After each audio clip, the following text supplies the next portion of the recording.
नमो अरहन्ताणं नमो सिद्धाणं नमो आयर्याणं नमो उवज्जायाणं नमो लोये सव्वसाहुणम्।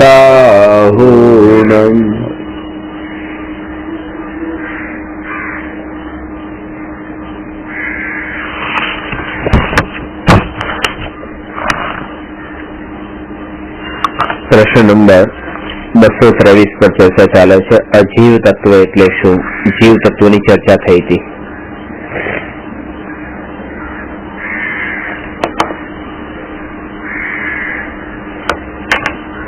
समस्त परद्रव्यथी सर्वथा भिन्न तथा पोतानी पर्यायथी कथनचित भिन्न एकाकार आत्मा, अभेद अखंड आत्मा ए दृष्टिनो विषय छे અને એ આત્મા જીવ તત્વ છે। અજીવ તત્વ જ્ઞાન દર્શન સ્વભાવથી રહિત તત્વને અજીવ તત્વ કહે છે। અજીવ તત્વમાં જીવ તત્વ નથી અને જીવ તત્વમાં અજીવ તત્વ નથી। તેથી જીવ તત્વમાં તો પોતે એક આવે છે। પોતાનું દ્રવ્ય એ જીવ તત્વ અને પોતાની પર્યાય એ આશ્રય બંધ સંવર નિર્જરા અને મોક્ષ તત્વ અને પરદ્રવ્યના ગુણો અને પરદ્રવ્યની પર્યાયો એ બધું જ અજીવ તત્વ। જે વસ્તુ તરફથી દ્રષ્ટિ હટાવવાની છે એ વસ્તુમાં ભેદ પાડવાની જરૂર નથી। એટલા માટે અજીવમાં ભેદ ન પાડ્યો। પૂતગલ પદાર્થો, અધર્મ, આકાશ, કાળ અને અહીંયા સુધી કે અરિહંત અને સિદ્ધ પરમાત્મા પણ અજીવ તત્વમાં છે।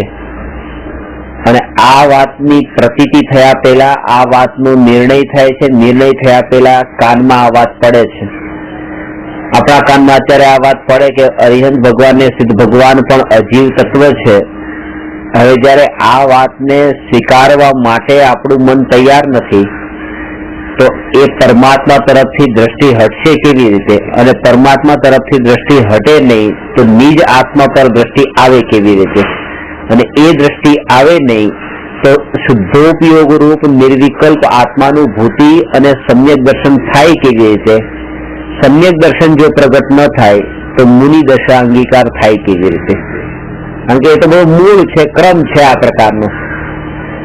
હવે પરમાત્મામાં જ એટલું ઉપાદેયપણું છે અને પરમાત્મામાં તે એટલું એવી માન્યતા દ્રઢ થયેલી છે। વૃત્તિ એક એવી ની એવી રહી જાય છે।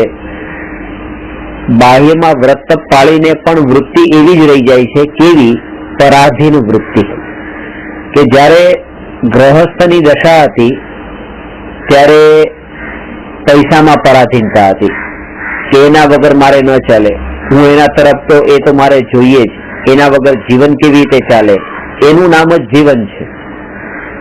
અને જ્યારે પછી પોતાને એમ માને છે અને મનાવે છે કે હવે અમે અધ્યાત્મમાં પ્રવેશ કર્યો એટલે અમે ધન વૈભવમાં પરાધીનતા, એવી પરાધીનતા છોડી દીધી, હવે અમે એને પરાધીન નથી, તો ત્યાં હવે શું થાય છે કે ત્યાં પછી પરમેશ્વરને આધીન થાય છે। પેલા પૈસાને આધીન થયા, હવે પરમેશ્વરને આધીન થયા, પરમાત્માને આધીન થયા કે પરમાત્મા વગર કેમ ચાલે, પરમાત્માની ભક્તિ વગર કેમ ચાલે, પરમાત્માનું સ્મરણ ને પરમાત્માનું ચિંતન ને પરમાત્મામાં સર્વસ્વ સમર્પણ કરીએ એનું નામ જ જીવન છે એવું લાગે છે।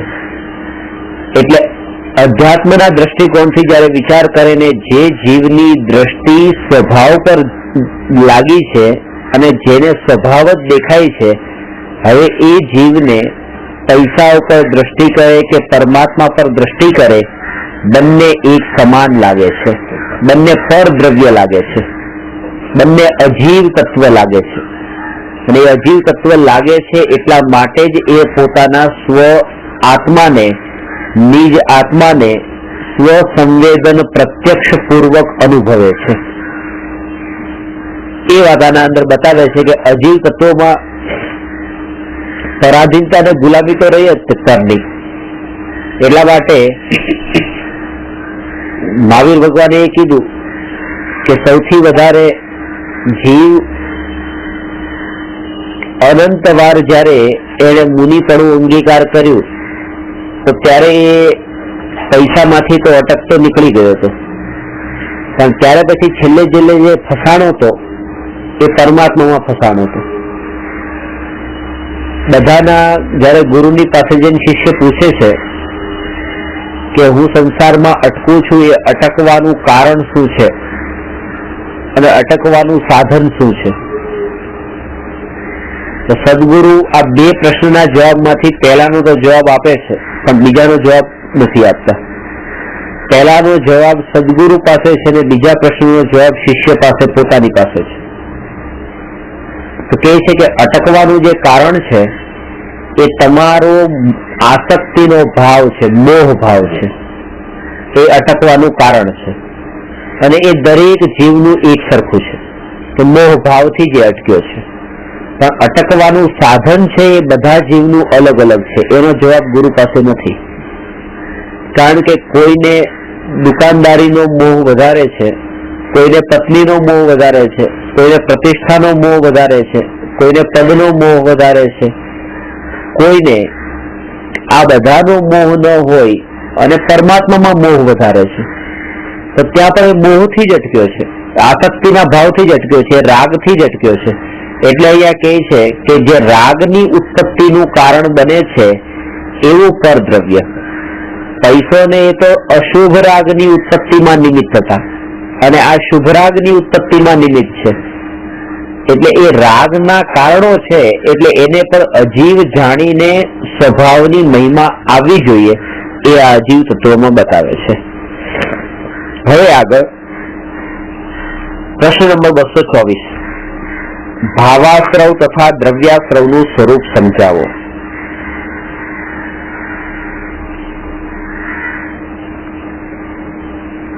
બે તત્વો પર ચર્ચા થયા પછી હવે ત્રીજું તત્વ છે આશ્રવ તત્વ.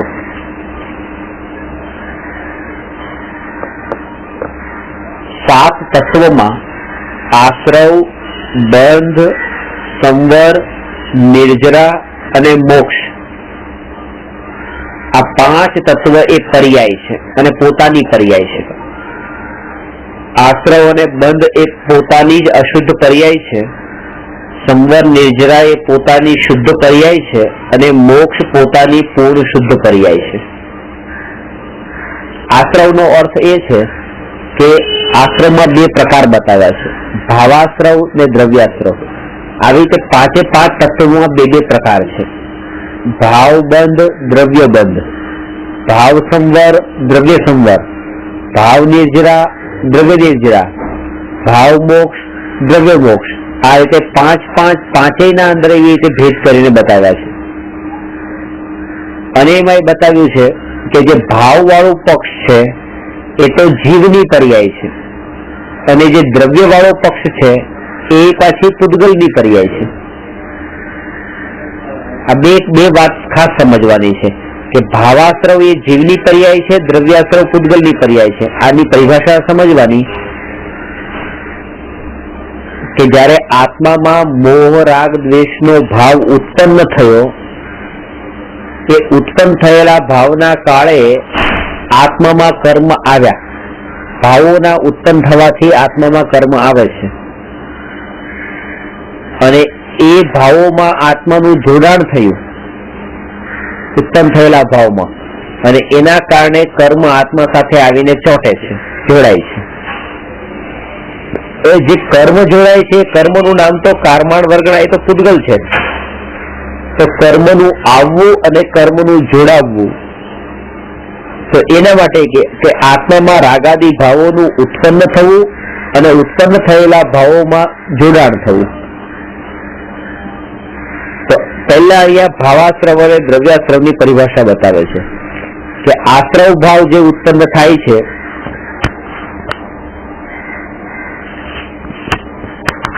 એ આશ્રવ ભાવને અને ભાવાશ્રવને અને દ્રવ્યાશ્રવને નિમિત્ત નૈમિત્તિક સંબંધ છે.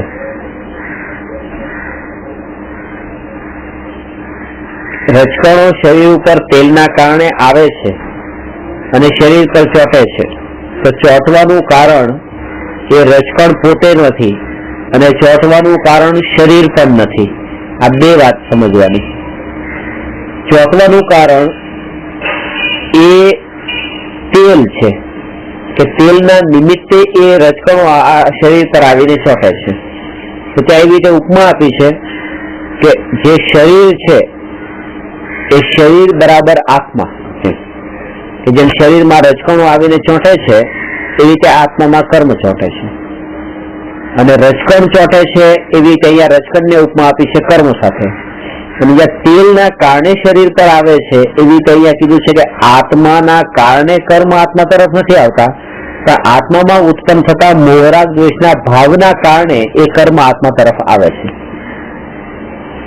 કારણ કે સિદ્ધ ભગવાન જે સિદ્ધશિલા પર બિરાજમાન છે અને જે સ્થાન પર જે આકાશ પ્રદેશ પર છે એ જ આકાશ પ્રદેશ પર અહીંની જેમ અનંત કારમાણ વર્ગણાઓ છે. કારમાણ વર્ગણાઓ લોકાકાશના દરેક પ્રદેશ પર છે અને ઠસાઠસ ભરેલી છે.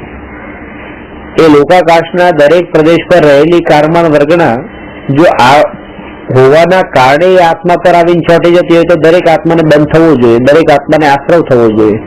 પણ જે આત્મામાંથી રાગ દ્વેષનો ભાવ ટળી ગયો છે એ આત્મામાં આ કારમાણ વર્ગણા આવતી નથી. અને જે આત્મામાં આ રાગ દ્વેષના ભાવ મંદ થયા છે એ આત્મામાં કારમાણ વર્ગણા ઓછી આવે છે, મંદ આવે છે. અને જે આત્મામાં તીવ્ર છે ભાવ એ આત્મામાં તીવ્ર રૂપે આવે છે. એટલે એ રાગાદી ભાવ છે એ જ ખરો આશ્રવ છે. જ્યારે આત્મામાં આ આશ્રવનો ભાવ ઉત્પન્ન થાય ત્યારે આ આશ્રવ ભાવ છોડવા યોગ્ય છે, આ મારો સ્વભાવ નથી એવું ભેદ જ્ઞાન કરવું. આશ્રવનો ભાવ તો પૂર્વના બાંધેલા કર્મના ઉદય અનુસાર આવે, પણ ભેદ જ્ઞાન કરવું એ પોતાનું કર્તવ્ય છે, એ પોતાનો પુરુષાર્થ છે. પૂર્વ બાંધેલા કર્મ હોય ને કર્મના ઉદય અનુસાર કશાય ભાવો આત્મામાં ઉત્પન્ન થતા હોય, પણ ઉત્પન્ન થયેલા કશાય ભાવમાં પણ એ જ્ઞાતાપણું રાખવું એનું નામ પુરુષાર્થ છે. આમાં કરવાપણું નથી એટલા માટે પુરુષાર્થ લાગતો નથી. કે કોઈ વ્યક્તિ ક્રોધ કરતો હોય અને કઈ ન કરતો હોય, બીજું બહારનું કઈ કામ ન કરે, બીમાર હોય અને બીમારીના કાળે એ પોતે દવા ન લે અને બીમારીના કાળે જે કઈ પણ ભાવ ઉત્પન્ન થાય છે ભાવોનો માત્ર જ્ઞાતા દ્રષ્ટા રહે, જ્ઞાતા દ્રષ્ટા ન રહી શકે તો જ્ઞાતા દ્રષ્ટા રહેવાનો અભ્યાસ પણ કરે, તો લોક જગતમાં એમ કેવા છે કે આ કઈ કરતો નથી, પુરુષાર્થ કરતો નથી, મહેનત કરતો નથી, કઈ કરવું જોઈએ. કારણ કે એને લાગે છે દવા લઈ લેવી જોઈએ, ડોક્ટર પાસે જવું જોઈએ. એ બધી બહારની શરીરને સારું કરવા માટેના જે ભાવ છે એ ભાવ તરફ દ્રષ્ટિ નથી જતી. એની દ્રષ્ટિ સંયોગ ઉપર હોય છે. એટલા માટે ભાવોની ઉત્પત્તિ જયારે થાય છે ત્યારે ભાવોની ઉત્પત્તિમાં એ મલિનતાનો અહેસાસ એને નથી થતો. ભાવોની મલિનતાનો શરીરમાં એકત્ર બુદ્ધિ હોવાને લીધે સાબુ હાથમાં લીધો છે, શરીર પર ઘસ્યો છે, તો શરીર પર સાબુ ઘસે છે ત્યારે એને દરેક પળે એવો અનુભવ કરે છે કે હું ચોખ્ખો થાઉં છું, હું ચોખ્ખો થાઉં છું. કારણ કે શરીરમાં એકત્વ છે અને શરીર પર મેલ છે અને મેલ દૂર થવાના કારણે એવી માન્યતા છે કે હું ચોખ્ખો થઈ રહ્યો છું. પણ જે જ્ઞાની છે એ જ્ઞાનીને ત્યાં પર્યાયનું જ્ઞાન છે ને પર્યાયની મલિનતા પણ જાણે છે કે આ સાબુ લગાડવાનો જે ભાવ આવે ને સાબુ લગાડે, પણ સાબુ લગાડતી વખતે જ્ઞાની એમ માને છે કે આના કારણે તો આત્મા ગંદો થઈ રહ્યો છે. અજ્ઞાનીની દ્રષ્ટિ બસ ચોખ્ખો થઈ રહ્યો છે એના તરફ છે, અને જ્ઞાનીને શરીર ચોખ્ખું થતું હોય એ સમયે પણ આત્મા આ ચોખ્ખું કરવાના ભાવથી ગંદો થઈ રહ્યો છે. શરીરને ચોખ્ખું કરવાનો ભાવ એ આત્માને ગંદો કરનારો છે અને એ ભાવ ન આવવો એ આત્માને ચોખ્ખો કરનારો છે, અને એનાથી શરીર ગંદુ થશે.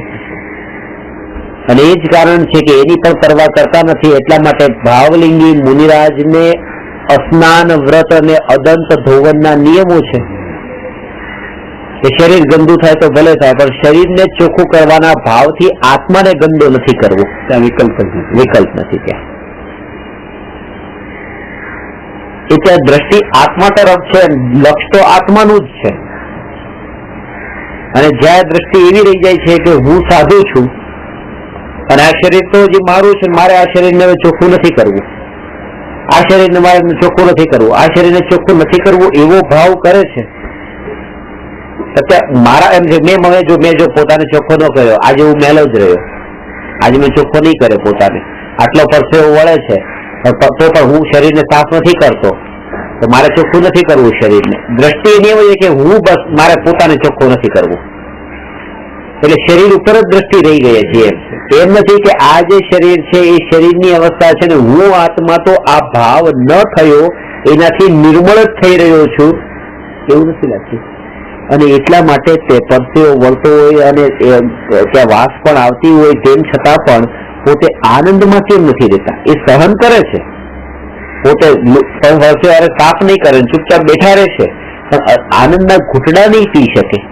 કેમ નહીં પી શકે? કારણ કે આ શરીરને થઈ રહ્યું છે ને હું તો નિર્મળ જ થઈ રહ્યો છું પ્રતિ સમય, ને નિર્મળ ત્રિકાળ છું સ્વભાવથી, એવી ત્યાં જાગૃતિ નથી રહેતી. એના કારણે આનંદના ઘૂંટડા નથી પીતા, શાંત શાંત બસ ડિપ્રેશનની જેમ નિરાશ થઈને બેસી ગયા છે. બસ સહન કરવાનું છે તો કરવાનું છે,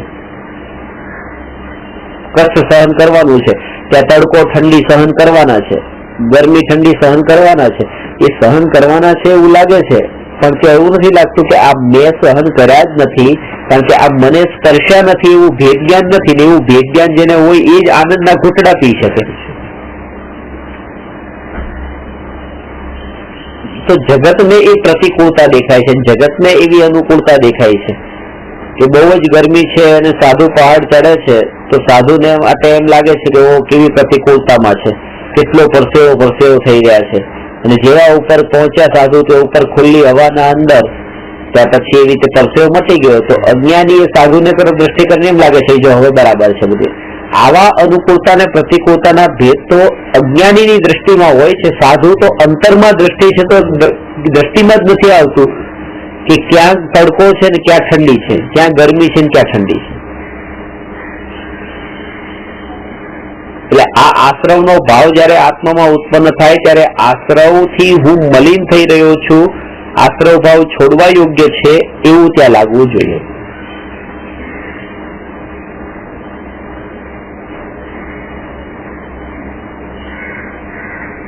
ભક્તામૃત સ્તોત્રમાં એક કાળા નાગની ઉપમા આવે છે કે લાલ આંખો વાળો અને કોયલના કંઠ જેવો કાળો એવો સાપ, ત્યાં નિર્ભય થવા માટેની ઉપમા છે. અને અહીંયા હું ભયભીત થવા માટેની ઉપમા આપું છું કે ત્યાં તો એ છે કે આવો લાલ આંખો વાળો ને કોયલના કંઠ જેવો કાળો એવો સાપ પણ ભગવાન આપની ભક્તિ કરનારાનું કઈ બગાડતો નથી. એ સાપને પણ આપનો ભક્ત એવા ભયંકર સાપને પણ ઓળંગી જાય છે. એવી ભગવાનની ભક્તિ કરી છે કે ભગવાન આપનો ભક્ત એટલો નિર્ભય હોય છે એમ. એને એ સાપ જોઈને ડરી નથી જતો, કારણ કે એને ખબર પડી ગઈ છે કે આ શરીરને આત્મા જુદા છે ને સાપ મને નથી કરડવાનો, એના બળ પર. અહીંયા જે બતાવું છું કે જેવી રીતે આ કાળો નાગ સામે આવતો હોય આવો ભયંકર, અને જે આવતો હોય સામેથી, કરડ્યો નથી પણ સામેથી આવતો જોઈને તે આપણને જેમ એનાથી ભય લાગે છે ને એમ લાગે છે કે આનાથી બચવા જેવું છે, એવો ભય આત્મામાં આશ્રવનો ભાવ ઉત્પન્ન થાય, આવે કર્મ ભાવનું આવવું. કાળો નાગ આવે એવી જ રીતે આ રાગાદી ભાવ આવે ત્યારે એવો જ ખતરો લાગે ને એવું જ ભયંકર લાગે, અને એવું જેને લાગે એ જ એનાથી બચી શકે. આશ્રમનું સ્વરૂપ સમજીને પણ એ જીવ તત્વના સ્વરૂપ સુધી પહોંચવા માટે જ એને આશ્રમનું સ્વરૂપ સમજવાનું છે.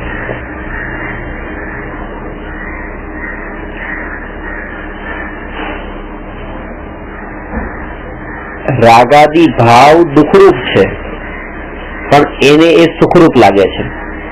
રાગાદી ભાવનો અભાવ કરવાનો ઉપદેશ એને આત્મહત્યા કરવાનો ઉપદેશ લાગે છે. જે વાત કરી કે જે રાગાદી ભાવ આત્મામાં ઉત્પન્ન થયા ત્યારે એને એમ જ લાગે છે કે આ રાગાદી ભાવ આજે કોઈ પણ વસ્તુમાં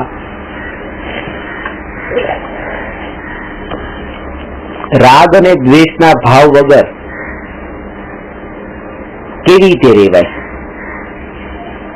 આજ સુધી એ રહી શક્યો નથી અને આજ સુધી કોઈ રહ્યા હોય એવાને એને જોયા નથી, એ યાદ નથી, એટલા માટે એને આ વાત માનવામાં આવતી નથી કે રાગાદી ભાવ વગરનું પણ જીવન હોય છે. એટલા માટે જ નથી થઈ શકતું, કારણ કે રાગાદી ભાવ વગર કેવી રીતે જીવન જીવાય. અને એટલા માટે એમ લાગે કે રાગ એટલે રાગ જ મારું અસ્તિત્વ છે.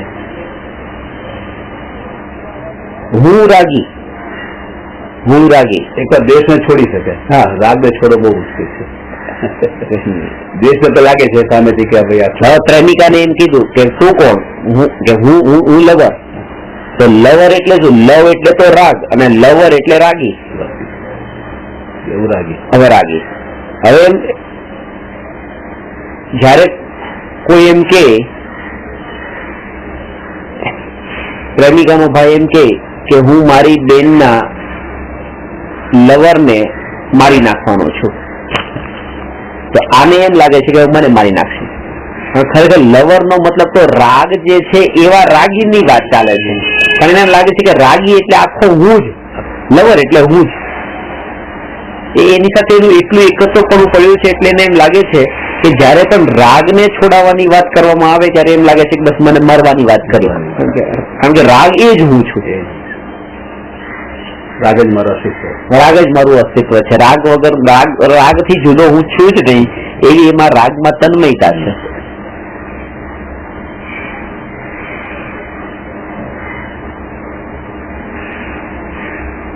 કઠોરતા જરૂરી છે. હા, કે એ રાગનું મરણ થશે પણ મારું મરણ નથી. રાગનો જન્મ છે ને રાગનું મરણ છે. અને જયારે ખબર પડે છે કે સ્વભાવ અને વિભાવનું જેને જ્ઞાન થયું હોય ત્યારે પછી એને એ પણ ચિંતન કરતા કરતા એનો પણ અહેસાસ થશે કે જયારે હું આનંદ સ્વભાવીને સુખ સ્વભાવી છું અને વર્તમાન પર્યાયમાં તો પાછું દુઃખ છે, તો અને આ દુઃખનું કારણ તો આ રાગ છે, તો એ રાગ પછી મારું સ્વરૂપ કેવી રીતે હોય, મારા બે સ્વરૂપ કેવી રીતે હોય? જો હું આનંદ સ્વરૂપી છું તો પછી આ દુઃખના કારણભૂત એવો રાગ એ મારું સ્વરૂપ કેવી રીતે હોય? હું તો સુખના કારણભૂત પદાર્થ તત્વ છું, જીવ તત્વ છું. હું આશ્રવ તત્વ નથી, કારણ કે આશ્રવ તત્વ બરાબર દુઃખ. દુઃખનો પિંડ એનું નામ આશ્રવ, સુખનો પિંડ એનું નામ જીવ. હવે પોતાના સુખના સુખ સ્વરૂપમાં એકત્વ ન કરીને જાણી જોઈને દુઃખ સ્વરૂપમાં એકત્વ કરવું છે. એ જ પુરુષાર્થની નબળાઈ છે. અને જયારે એ દુઃખ સ્વરૂપમાં એકત્વ ન કરે અને ઘરમાં બેઠો હોય, ખાતો પીતો હોય, હરતો ફરતો હોય, દુકાનદારી ચલાવતો હોય, પત્ની સાથે રહેતો હોય, ઘરમાં રહેતો હોય, પણ એની આ વાતમાં જાગૃતિ જો રહી કે આ હું દુઃખ સ્વરૂપ નહીં, હું આનંદ સ્વરૂપ જ છું, એ સ્વભાવ ઉપર જેની દ્રષ્ટિ સ્થિર છે, બસ એ જીવ દરેક સમયે કર્મની નિર્જરા કરે છે અને દોરા માત્રનો પણ જેને પરિગ્રહ નથી, તેમ છતાંય આ વાતની જેને જાણકારી નથી, એ નિરંતર આશ્રવ બંધ કરે છે અને એવા તીવ્ર આશ્રવ બંધ કરે છે કે માયાચારના ફળમાં નરક નિગુદમાં જાય છે. એ બાહ્ય દ્રષ્ટિની એ એક અંશ પણ બાહ્ય રૂપની વાત નથી, અંતરની પરિણતિની નિર્મળતાની વાત છે. એને સ્વીકાર કરવા માટે એ તૈયાર નથી થતું, એનું મન જ એ વાતને સ્વીકાર કરવા તૈયાર નથી થતું. એ પોતે રંગીન કપડા નથી પહેરતા, પોતે બિલકુલ સફેદ કપડા પહેરે છે અથવા પોતે કપડા જ નથી પહેરતા, એની સામે કોઈ સૂટ અને ટાઈ પહેરેલો વ્યક્તિ જયારે સામે આવે છે ત્યારે એની એવી દ્રષ્ટિએ જ જોવે છે કે જો આ પાપી આવી ગયો. એ પેલા સૂટ બૂટ ને ટાઈ જોઈને એમ લાગે છે કે હવે આ કેટલો ઘોર પાપી આવી ગયો, એની દ્રષ્ટિમાં તે પાપ છે.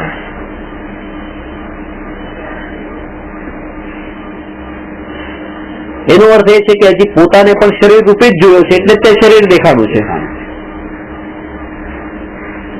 એ તો અહીંનું જ રિફ્લેક્શન ત્યાં છે. પોતાને જો આત્મા રૂપે જોયો તો ત્યાં પણ આત્મા જ દેખાણો હોત. આ પોતાની નબળાઈને એ બતાવી રહ્યા છે, બીજાની નબળાઈ નથી બતાવતા.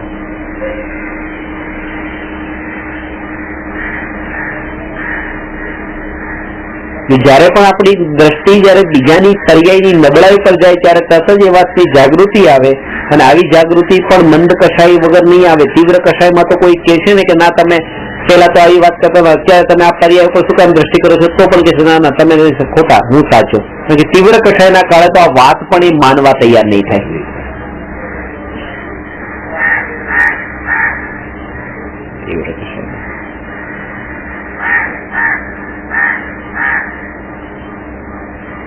આ 1000 પ્રશ્નોને ભણી લીધા પછી પણ માનો તમારામાં મિથ્યાત્વ રહી જાય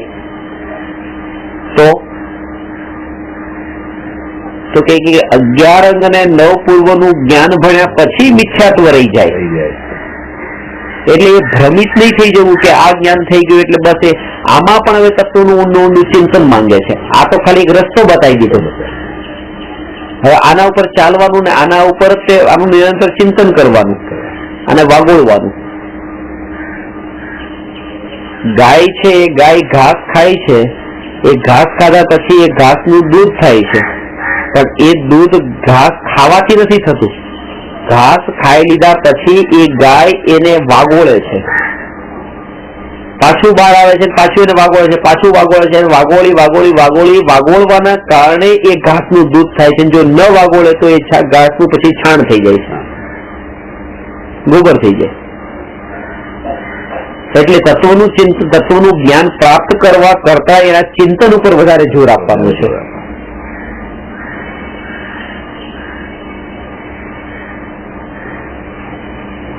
આ મેકેનિકલી ન થવું જોઈએ કે ભાઈ તત્વનો ઉપદેશ આપનારા સાધુ પણ આ પ્રવચન રાખ્યું છે તો પ્રવચનમાં કલાક બોલવા માટે અમુક પોઈન્ટ તૈયાર કરી લીધા અને બોલી નાખ્યા, પણ એનો વિચાર ને એનું ચિંતન તો પોતે અંતરમાં કર્યું નહીં.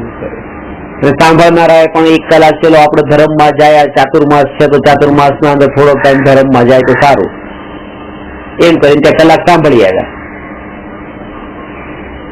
પણ એ ભેદ જ્ઞાન ને ત્યાં જાગૃતિ ન રહી, ચિંતન ન રહ્યું. આ બધા પડખાઓ એક સાથે બતાવવાથી એના કષાય ભાવોના અંદર મંદતા આવે ને આ વાત આત્માની સાંભળવા તૈયાર પણ થાય.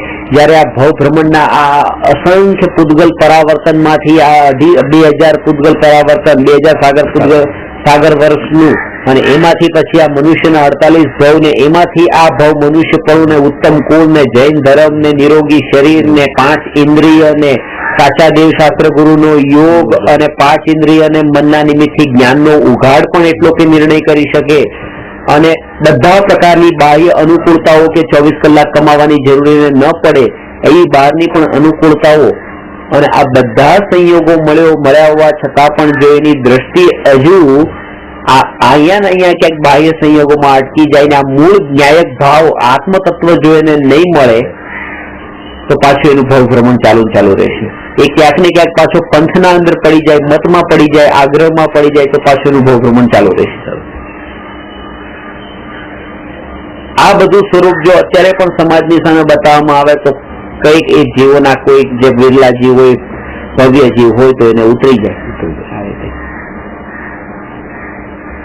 કે ભાઈ આટલી તો આ દુર્લભતા છે, આ બધું મળ્યું છે, અને એમાંય તે હવે પાછું વેડફાઈ જાય છે એમ કે ધર્મના નામે. ક્યાં ખબર છે કે આ પહેલો ભાવ છે કે છેલ્લો ભાવ, સારી પૂછ છે કે પહેલો કે વચ્ચે છે, આપણી પાસે ટાઈમ છે કે નહીં, હવે શું ખબર પાછા કેટલા ટાઈમ નીકળી જશે. 2000 સાગર પણ વીતી ગયા પછી તો આપણે કેટલું ટાઈમ પાછું આનું ત્યાં ભેગું વીતે ઈતર નિગરમાં રહેવું પડશે. અને હજુ પણ તમને કહું તો ગયા ભાવ કરતા આપણે આ ભાવમાં નીચે જ પડ્યા છીએ. ગયા ભાવમાં ઉચલી દશા હતી, અત્યારે નીચે, અત્યારની 99.9999 એમાં જાય છે ને તો એમાં મોટા ભાગના લોકોની આ રીતે નીચલી દશામાં જ પડ્યા છે બધા. ગયો ભાવ તમારો સારો હતો એ વાત હું તમને ગેરંટીથી કહી દઉં, તો જ આ બધું સંયોગો મળે ત્યારે તમે મનુષ્ય થયા. બાકી સંયોગો તો કેટલાય ભાવના કર્મ હોય, બાકી સંયોગો તો 10 ભાવ પેલાના પણ હોય. માનો તમને ગાડી મળી, માનો તમને ભગવાન મળ્યા, એ તો 10 આયુષ્ય મળ્યું એ તો ગયા ભાવ નું થયું. હા, એમ મનુષ્ય પર્યાય મળી આ ગયા ભાવ નું છે. તો ગયા ભાવમાં તમને મનુષ્ય, એ તો પાક્કું છે કે મનુષ્ય ભાવ મળવા યોગ્ય તમે એવા ભાવ ભાવ્યા હતા. અને હવે વિચાર કરો કે આ ભાવમાં એવા ભાવ તમે ગેરંટી આપી શકો છો કે આ ભાવ તમારા આવતા ભાવના મનુષ્યના કારણ બને એવા છે? એવો કોઈ ભાવ લાગતો નથી, એવો નિર્મળ ભાવ આત્મામાં. તો સમજી લેવાનું કે ગયા ભાવના ભાવ જેવા અત્યારે ભાવ નથી, ઉલટા નીચે પડ્યા. બાકી આટલા ઉત્તમ સંયોગો ના મળે, ન મળે પડે ને બધું આ ભાઈ અનુકૂળતાઓ ના મળે, જૈન ધર્મ પણ ના મળે. આ તો અત્યારે પુણ્યના ઉદયમાં પાપનો બંધ થઈ રહ્યો છે. બંધ થઈ ગયો છે.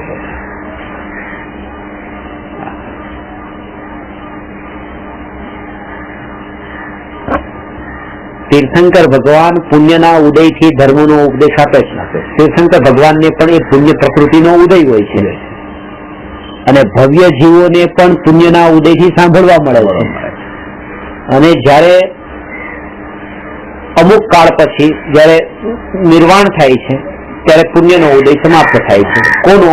બેયનો, ભગવાનનો પણ અને ભક્તનો પણ. ખાસ વાત એ છે કે ભગવાનનો પુણ્યનો ઉદય પૂરો થયો તો ભગવાનનો મોક્ષ થયો, અને શિષ્યનો પુણ્યનો ઉદય પૂરો થયો તો એના પાપના ઉદય ચાલુ થઈ ગયા.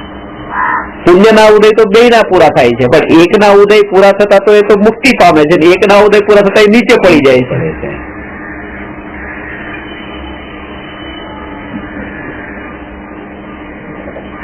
એ જ આપણે કરી રહ્યા છીએ કે અત્યારે પુણ્યના ઉદયને તો ખર્ચી રહ્યા છીએ, પાપને બાંધી રહ્યા છીએ.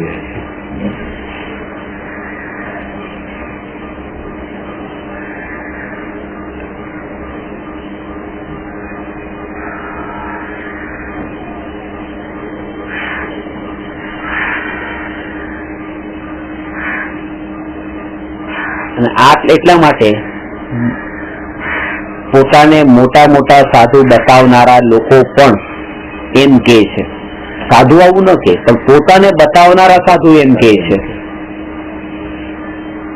કે તમારા ખાતામાંથી તમે પાપને તો ખાલી કરો છો, પુણ્યને તો ખાલી કરો છો, પછી એક દિવસ એવું આવશે કે એટલું પાપ જ પડ્યું રહેશે, એટલે મારું તમને કેવું છે થોડું પુણ્ય પણ બાંધો, થોડું દયા દાન આ તે. તમે માનો કે 5 રૂપિયા તમે ભોગના માટે વાપર્યા છે તો રૂપિયો તમે ધર્મ માટે વાપરો, થોડું પુણ્ય બાંધો. સાધુનો ઉપદેશ એ છે, સાધુનો ઉપદેશ એ છે કે પુણ્યના ઉદય અને પાપના ઉદય આ બંનેમાં સંભાવ રાખીને એ બંનેની નિર્જરા થાય છે. એટલે બંનેમાં ભેદ જ નહીં પાડો કે આ પુણ્યનો ઉદય ને આ પાપનો ઉદય છે. દ્રષ્ટિ તો બસેલું ખોલતા ઉપર. હા, નહીં તો પાછી ત્યાં તો પુણ્ય ને ઉપાધિ માની લીધું ને કે પાપ જો છોડવા જેવું છે, પુણ્ય કરવા જેવું છે, તો ઉપદેશ અપાય નહીં. તો એવો ઉપદેશ તો સાધુ કેવી રીતે આપી શકે જે પાપ અને પુણ્ય સમાન દ્રષ્ટિએ દેખતા હોય?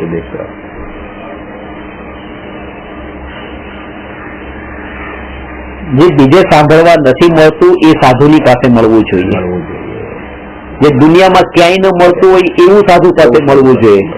હવે જે વાતો ડગલે ને પગલે કોઈ પણ બતાવી દે કે ભાઈ તમે દારૂ નહીં પીવું જોઈએ ને બીડી નહીં પીવી જોઈએ ને આમ નહીં કરવું જોઈએ ને આ કામ તમારું નથી, આ કામ છોડો, તમે ભગવાન આત્માની વાત પેલા બતાવો. પણ એ બતાવે ક્યાંથી? કારણ કે પોતે ખાલી બીડી જ છોડ્યો તો બીડીની જ વાત બતાવે, અને પોતે દારૂ છોડ્યો તો દારૂની વાત બતાવે, ભગવાન આત્માનો અનુભવ કર્યો હોય તો ભગવાન આત્માની વાત બતાવે, જે અનુભવ્યું એ બતાવે, અનુભવ્યું એ બતાવે. પાણીમાં કેટલા જીવો છે, પાણી તમે ઉકાળીને પીવો, ગાળીને પીવો, કારણ કે પોતાનાથી જે થાય છે બસ ઉપદેશ પણ એનો જ છે.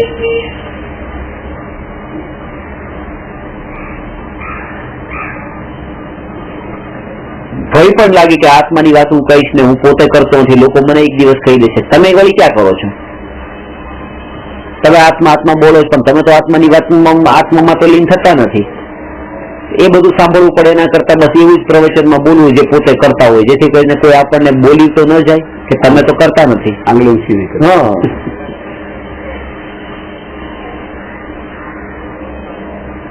બસ આ જ મનોવૃત્તિથી આ બધું, બાકી હોય જ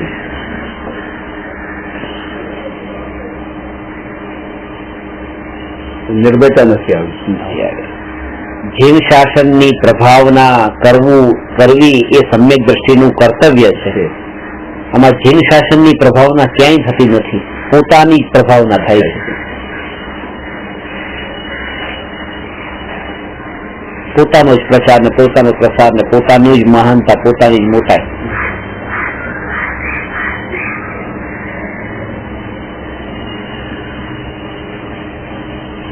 હિંદ શાસનની પ્રભાવના કરવાનો મતલબ છે પછી કોઈના થકી પણ એ પ્રભાવના થાય.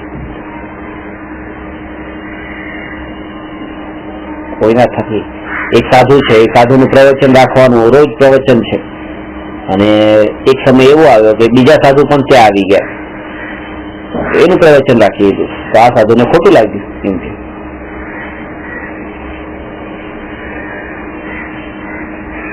મારો સાહેબ મારું કે પ્રવચન કેમ નહીં રાખ્યું? તમારું પ્રયોજન તો કે એ હતું ને કે હિંદ શાસનની પ્રભાવના થાય, એ તમારા થકી થાય કે બીજા થકી થાય? આ કલાક તમે આપતા હતા, આજે એમને આપી દીધું, તમારું ન રાખ્યું એમ કેમ?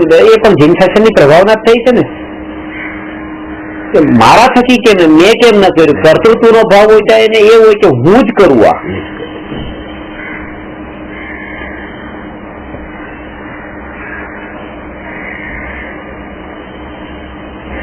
ત્યાં પણ એ જ ભાવ, અમે ના કરીએ તો કોણ કરશે? આ જ કર્તવ્ય ભાવના છે એટલે જ આ બધું થાય છે. તો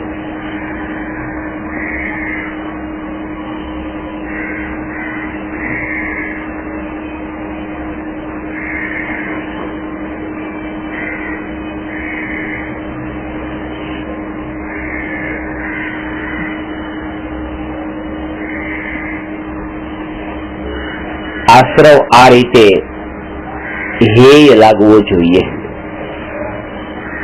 આશ્રવનો ભાવ ઉત્પન્ન થવો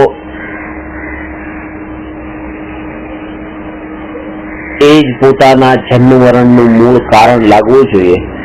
તો જ એ આશ્રવ ભાવથી એ ભેદ જ્ઞાન કરી શકે. ને આશ્રવ ભાવ જે છે ત્યાં એવી જાગૃતિ કે આ ભાવ મારું સ્વરૂપ નથી, ઉદય અનુસારે આવેલો આ ભાવ છે. એ ભાવનો કરનારો પણ હું નથી ને ભોગનારો પણ હું નથી, ઉદય અનુસાર એ ભાવ આવ્યો છે. એ ઉદયની જાગૃતિ ખાસ રાખવાની છે. ઉદય અનુસાર જ આ ભાવ આવે છે. જેમ ગઈકાલે આપણે ચર્ચા કરી કે વિકલ્પ આપણાથી થોડા આવે છે, એ ઉદય અનુસાર આવે છે. એ ઉદય અનુસાર વિકલ્પ આવ્યો વાંધો નહીં, પણ એ વિકલ્પને પણ તમે કેવા રૂપે જાણ્યો? તમે કર્તા બનીને જાણ્યો છે કે જ્ઞાતા રહીને જાણ્યો છે? જ્ઞાતા દ્રષ્ટા રહ્યા છો.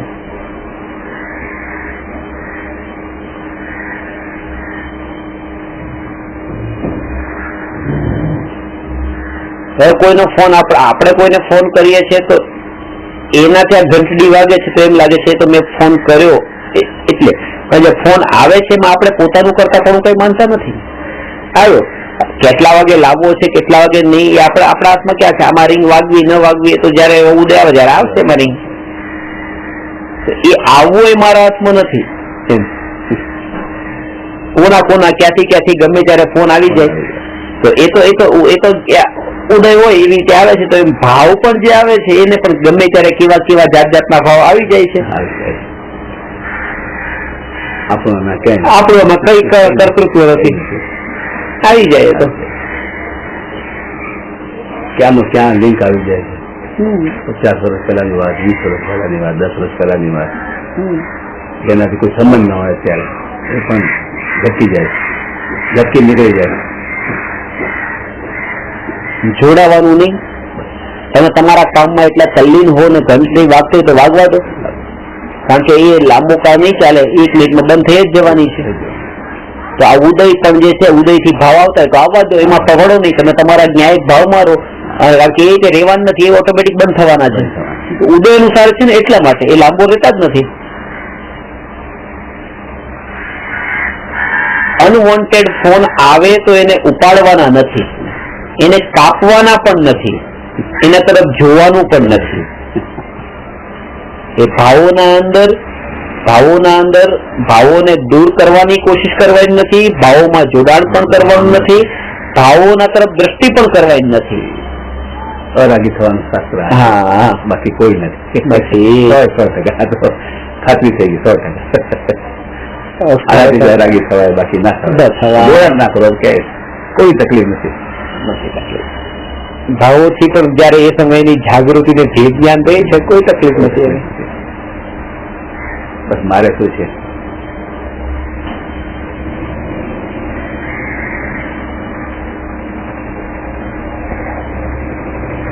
કે વ્રત ઉપવાસ કે ક્રિયા કરવાથી જ્ઞાતા દ્રષ્ટા નહીં રહી શકાય, નહીં રહી શકાય, કોઈ કારણ ના.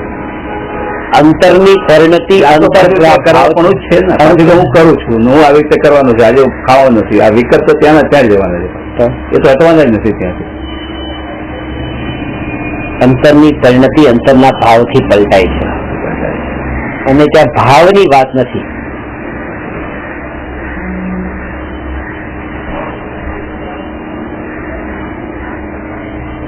એને એ સાધુ તરીકે માનવા તૈયાર નથી જે જીવોને ન બચાવે. એને એમ કહેવામાં આવે કે ભાઈ સાધુ છે, વનમાં આત્મ ધ્યાન કરે છે ને એ બકરીને બચાવતા નથી, તો એને સાધુ જ નથી લાગતા. કરુણા ભાવ નથી એમાં, કરુણા વગર લાગે. હા, કરુણા વગર. ને આજ સાચું સ્વરૂપ છે. ઉપયોગ જાય તો બચાવે, ઉપયોગી ના જાય તો બચાવવાની વાત જ છે. બહાર આવે અંતરાત્માથી.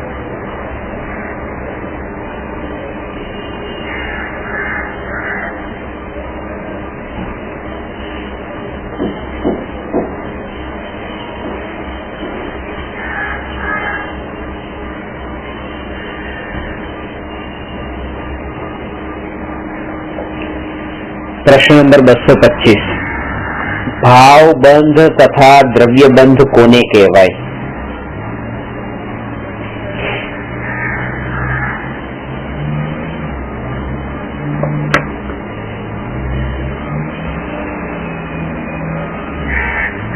ભાવ બંધ તથા દ્રવ્ય બંધ કોને કહેવાય?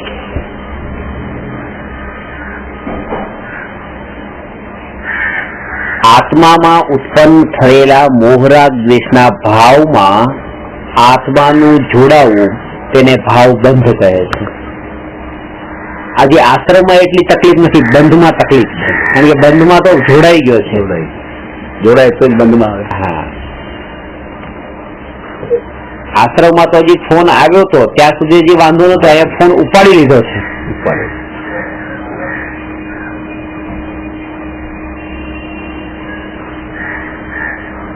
હવે એનું દુઃખ ત્યારે શરૂ થયું છે, જયારે અનુભવથી જે દુઃખ થાય છે, એ અનુભવથી દુઃખ ત્યારે શરૂ થયું છે. એ કે આત્મામાં ઉત્પન્ન થયેલા મોહરાગ દ્વેષના જે ભાવ છે, ભાવના અંદર આત્મા જોડાણ કરે છે. રાગાદી ભાવમાં આત્માનું જોડાણ થાય છે, અને એના નિમિત્તે કર્મ કારમાણ વર્ગના આત્માના પ્રદેશ સાથે આવીને ચોંટી જાય છે. એનું નામ દ્રવ્ય બંધ છે.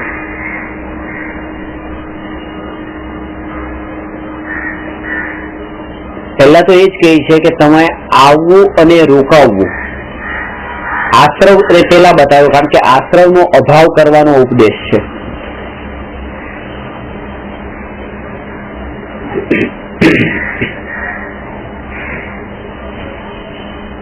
જ્યારે એ ભાવ આત્મા તરફ આવે ત્યારે એમાં જોડાવાનું નથી, તો એના માટે છે ને પહેલેથી પ્રોટેક્શન જોશે.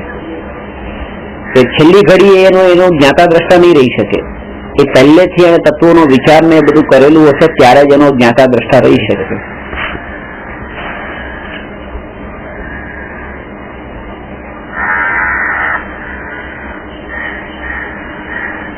વૃત્તિ એવી ને એવી હોય છે, એના કારણે થઈને આખી જિંદગી નથી કર્યું ને, આખી જિંદગી પાપ પ્રવૃત્તિ રહી છે. છેલ્લી ઘડીએ હવે એને વિકલ્પ પણ એવા જ ઉઠશે, એવા જ વિકલ્પો ઉઠશે, એવા જ પ્રકારની વૃત્તિ અંદરની વણાયેલી હશે. એ વખતે ગમે એવો તીર્થંકર ભગવાનનો ઉપદેશ પણ એને કામમાં નહીં આવે. એટલે એને કીધું છે કે પહેલેથી તમે ધર્મમાં લાગો, એમ નહીં છેલ્લી ઘડી ઉપર છોડી દો કે છેલ્લે મરણના કાળે કરી લેશું.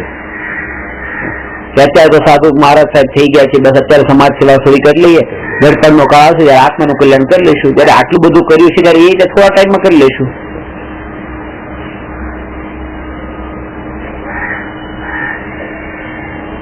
એક શેઠ છે કે એ શેઠને મરણ પથારી પર છે,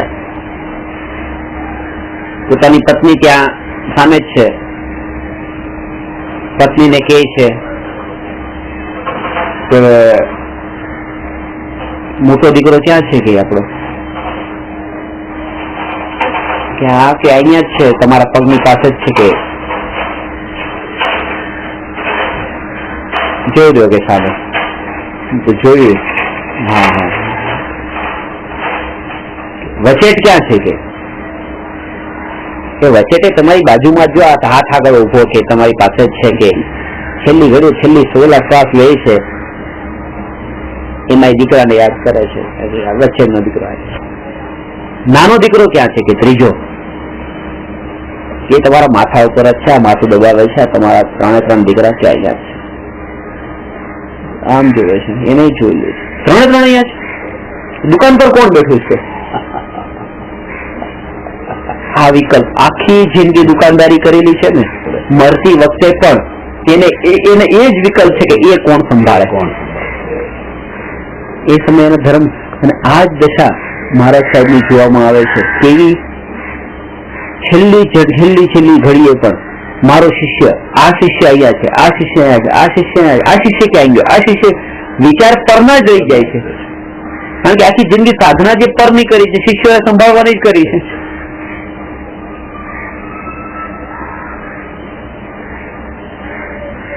બાકી તો ટાઈમ ક્યાં હોય? છેલ્લી ઘડી હવે લાગે છે કે મરણ પથારી છે ને હવે આ બધાને યાદ ક્યાં કરવા? અને એ જ કારણ છે કે તમે ક્યાંય વાંચ્યું હશે ને તો આચાર્ય ને ઉપાધ્યાય મોક્ષે ગયા એવું નથી વાંચ્યું. તમે તીર્થાણુમાં જો ને આટલા 8 કરોડ મુનિ મોક્ષે ગયા.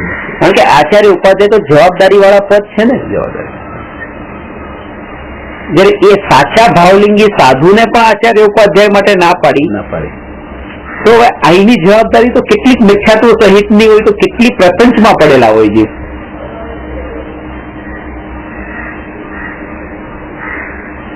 અને તીવ્ર કષાય જે મિથ્યાત્વનો હોય એ મિથ્યાત્વના તીવ્ર કષાયના કારણે આવી સત્ય વાત બતાવે એના પર પણ ક્રોધ આવે. તમે શું સમજો કે તમે હજી પાડતા નથી, તમારા પાસે થતું નથી, તમે જે રીતે થોડું તો જોઈ લો. એક વખત એક દિવસ ચંપલ વગર ચાલો, ચાખી જો. એક દિવસ પંખા વગર જોઈ લો, ખબર પડે કેવી સ્થિતિ છે. એવા ભાવ પણ એટલે જ નીકળે છે કારણ કે કષાય જે હતો ને બધો પહેરવા ઓઢવાનો આ તે બધો દબાવેલો હતો. એ દબાવેલો તો એ બધો કોઈ એને કઈ પણ બોલે એના વિશે તો તરત ઉભરો આવે છે. તમે આવી રીતે પાડી જુઓ તો ચાખી જુઓ, સ્વાદ ખબર પડે કેવી રીતે થાય છે.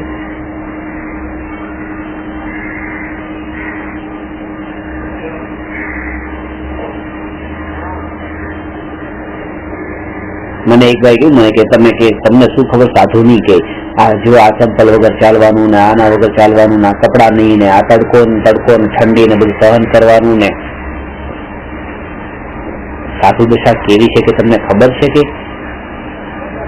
એ તો તમે જે સાધુ હશો ને ત્યાં તમને ખબર પડશે. મેં જવાબ આપ્યું કે હા હું જયારે સાધુ થઈશ ત્યારે મને ખબર પડશે અતિન્દ્રિય આનંદના ઘૂંટડાની. કારણ કે તમે જે અત્યારે જે બોલો છો કે તમને ખબર પડશે, તમે આતિન્દ્રિય આનંદના ટોનમાં નથી બોલતા, તમે એમ બોલો છો કે તમને કેવા કષ્ટ સહન કરવા પડશે.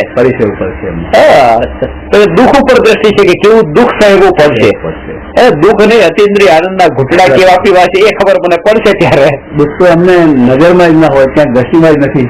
દુઃખ તો પૈસા એ થોડી દુઃખ સમજીને કરે છે. તો ભાઈ ક્યાં આવી ગયું અમને? સાધુ પણ ત્યાં બંધ થઈ જાય. દુઃખ દ્રષ્ટિમાં આવી જાય, સાધન ઉપર દ્રષ્ટિ થઈ જાય.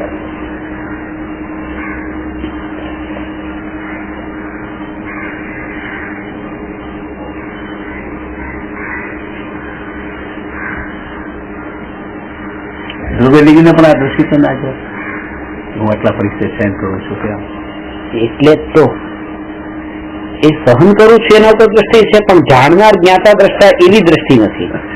કરતા પણ જ છે ત્યાં જેટલા પણ સહન કરું છું. બસ આટલા ઉત્સવ ને આટલા બધા છે જે આવે છે, જે અનુકૂળ પ્રતિકૂળતાઓ છે, હું સહન કરું છું. બસ ત્યાં અટકી જાય છે. પ્રતિકૂળતાને સહન કરું છું ને અનુકૂળતાને છોડી ચૂક્યો છે. પાછી દ્રષ્ટિ તો એટલે દ્રષ્ટિ નહીં તો છોડવાની વાત જ કે એવી મોટી વસ્તુને છોડીને કેવી મહાન વસ્તુને છોડી એમ મહાન વસ્તુને છોડનારો મોટો એમ 1 લાખને છોડે ને કોઈ કરોડને છોડે ને કોઈ અબજને છોડે તો જેટલો વધારે છોડે એટલો મોટો હું આ બધું છોડી આવ્યો એમ. તો એ વસ્તુની કેટલી મહિમા હશે કે જે વસ્તુની મહિમા માની ત્યારે તેને છોડવા કારણે મહિમા માની. જ્ઞાનીઓની સાધુઓની મહિમા શાસ્ત્રોમાં બતાવી છે. ધન વૈભવ છોડ્યા એટલે નહીં, પણ ધન વૈભવ છોડીને એક ન્યાયક સ્વરૂપમાં લીન થયા છે. એ મહાન તત્વને પામ્યા છે એટલે મહાન છે.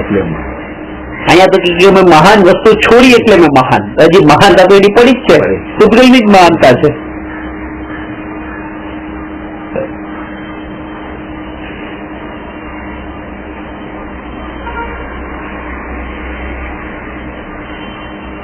દ્રષ્ટિનો જ ફરક છે.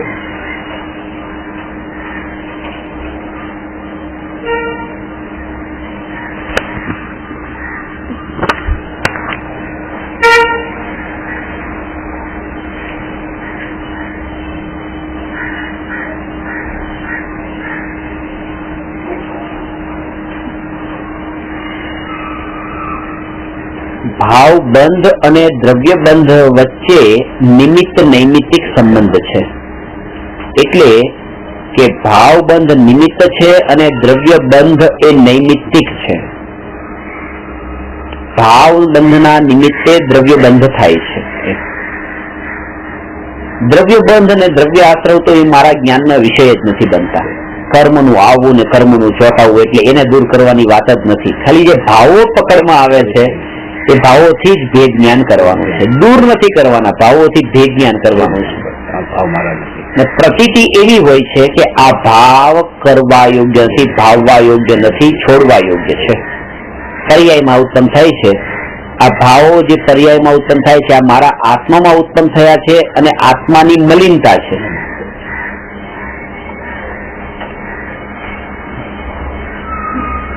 સમયસારમાં બહુ સરસ વાત બતાવી છે કે આ રાગાદી ભાવ જે આત્મામાં ઉત્પન્ન થયા, આત્માએ જેને જન્મ આપ્યો, એ ભાવને પછી તમે એના તમારાથી જુદા માનવાની વાત કરો છો. તમારાથી જુદા કેવી રીતે હોઈ શકે? માથી પુત્ર જુદો કેવી? બસ કે માથી પુત્ર જુદો કેવી રીતે? પણ જયારે માથી પુત્ર એ પુત્ર લાગે છે, પણ જયારે ખરો ટાઈમ આવે ત્યારે એને ખબર પડે છે કે આ પુત્ર પુત્ર છે ને હું છું. જયારે એક માનો પુત્ર બીમાર પડ્યો ત્યારે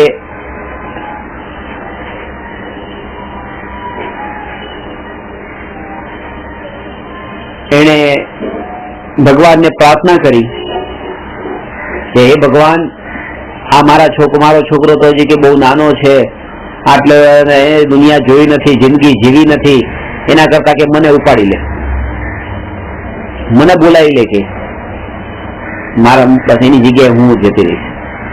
જમરાજ લેવા માટે આવે છે. જમરાજ આવ્યા, એ મા પાસે પહોંચ્યા, પેલો હું આવી ગયો, તમે કહ્યા હતા ને, તરત જ આંગળી ચીંધી છોકરા ઉપર, જેને જવાનું છે ને એ આ છે. એ ખરો ટાઈમ આવે ને ત્યારે પછી ખબર પડે છે કે હું જુદો છું, જુદી છું, દીકરો જુદો છે, દીકરાને જ જવાનું છે, મારે નહીં, બીમારે છે.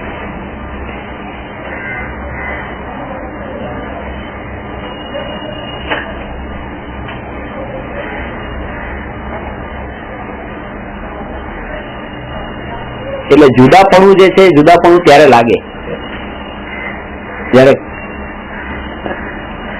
તો અત્યારે એમ લાગે છે કે આ મામાંથી ઉત્પન્ન થયેલો દીકરો જે માથી જુદો છે, એવી રીતે આત્મામાંથી ઉત્પન્ન થયેલો રાગ એ આત્માથી જુદો છે.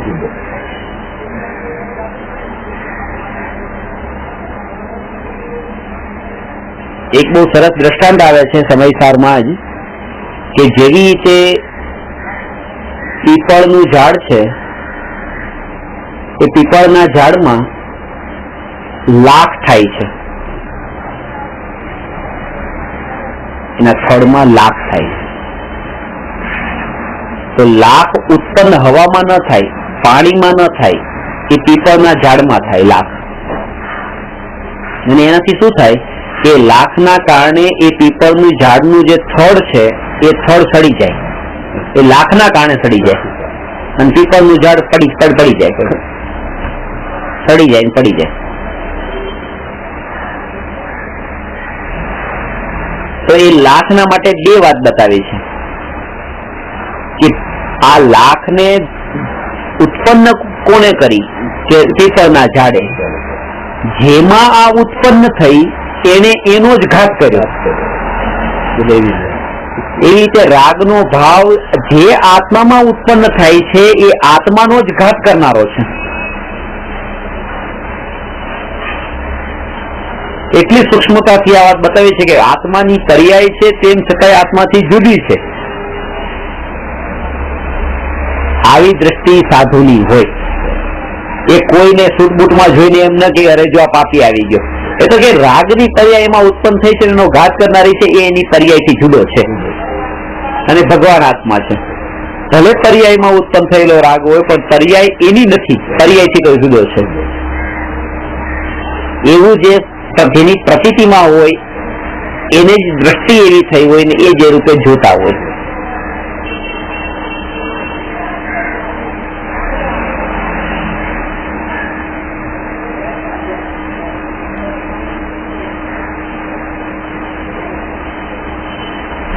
એ જ રીતે એક વાત કીધી છે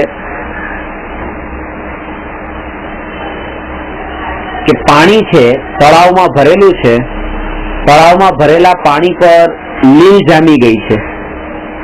તો લીલ પણ કે હવામાં નથી થતી, એ લીલ પણ પાણીમાં થઈ છે. અને પાણીમાં થઈ છે પણ પાણીના ઉપર ઢંકાઈ ગઈ, પાણીનું આવરણ છે.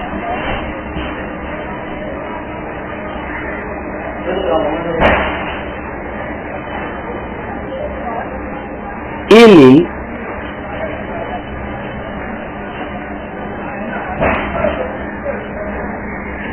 પાણીમાં ઉત્પન્ન થઈ હોવા છતાં પણ પાણીનો મેલ છે.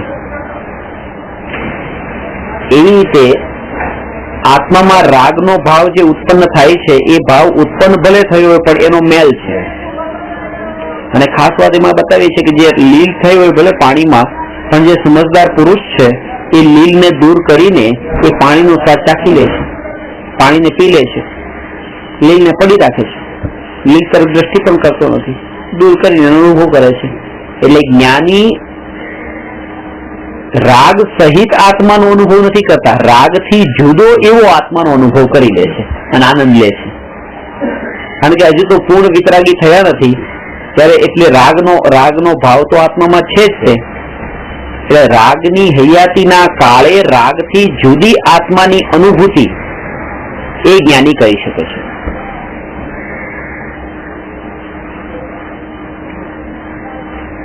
એ વાત આ આશ્રવ અને બંધ તત્વના સંબંધમાં સમજવાની કે આ બંને ભાવ આત્માના વિકાર છે, આત્માના મેલ છે, આત્મામાં ઉત્પન્ન થયા છે, આત્માની પર્યાય છે. તેમ છતાં પણ આત્માથી સર્વથા ભિન્ન નથી, કથનચિત ભિન્ન છે ને કથનચિત અભિન્ન છે.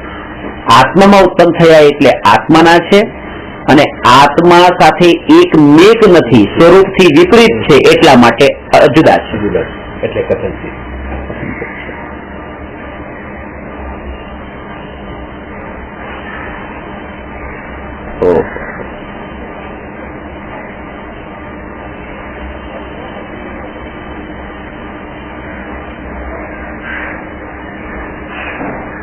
આત્મામાં ઉત્પન્ન થયો આ ભાવ,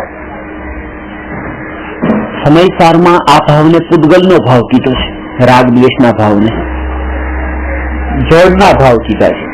કારણ કે એ કહે છે કે જેના નિમિત્તે ઉત્પન્ન થયો છે ને એનો, જેના નિમિત્તે ઉત્પન્ન થયો છે એ ભાવ એનો છે.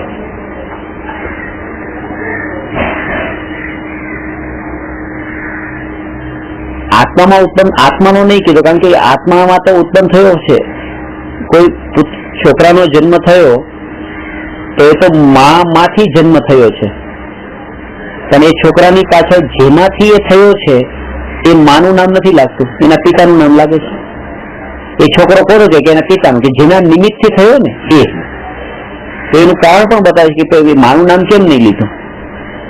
તો કે એટલા માટે છોકરાના નામની પાછળ પિતાનું નામ લખાય છે, માતાનું નહીં. તો કે કેમ? તો કે એનું કારણ છે કે જે માંથી એ જન્મ્યો છે એ તો આખી દુનિયાને દેખાણું છે ત્યાંની માં કોણ છે, એ તો બધાને ખબર પડી છે. પણ જે નથી ખબર પડી એ લખવું જરૂરી છે. તો એવી રીતે રાગનો ભાવ તો આત્મામાંથી ઉત્પન્ન થાય છે, તો દેખાઈ જ રહ્યો છે કે આત્મામાંથી ઉત્પન્ન થયો એટલે આત્માનો છે. તો એ બતાવવાની જરૂર નથી, કારણ જે નથી ખબર પડતી એ બતાવવાની જરૂર છે. એટલા માટે સમયસારમાં કીધું કે પૂદગલના નિમિત્તથી ઉત્પન્ન થયો એટલે આ પૂદગલનો છે.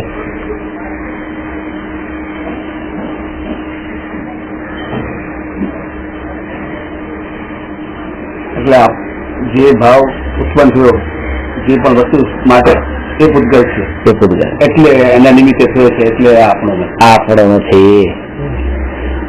જેના લક્ષ્ય કાર્ય થયું હોય એ કાર્યને એનું કહેવામાં આવે, જેના લક્ષ્ય થયું છે.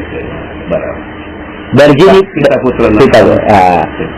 દરજી પાસે કપડા આપ્યા સીવવા માટે અને દરજીએ કીધું કે શેઠ કે તમારું કામ હજી થયું નથી, બાકી છે, કાલ થઈ જશે, લઈ જજો તમારું કામ.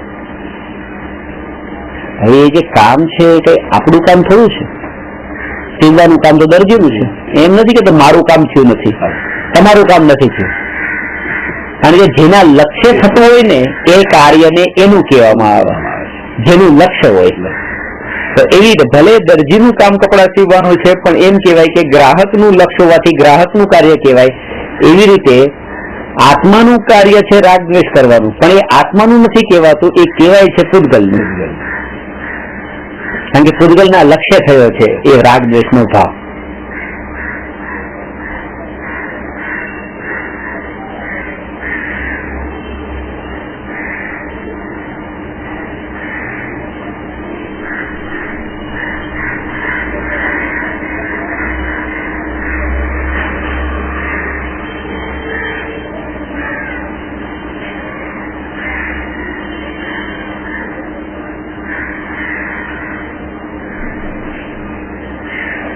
આશ્રવ અને બંધ સત્વરાજ બે ભેદ છે.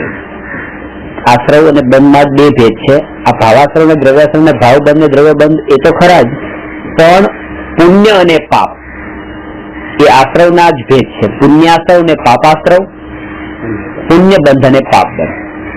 આ સમજવા પણ જરૂરી છે. 7 તત્વોના અંદર એને પણ અત્યારે જ આપણે લઈએ છીએ કે પુણ્ય અને પાપ તત્વ એ શું છે.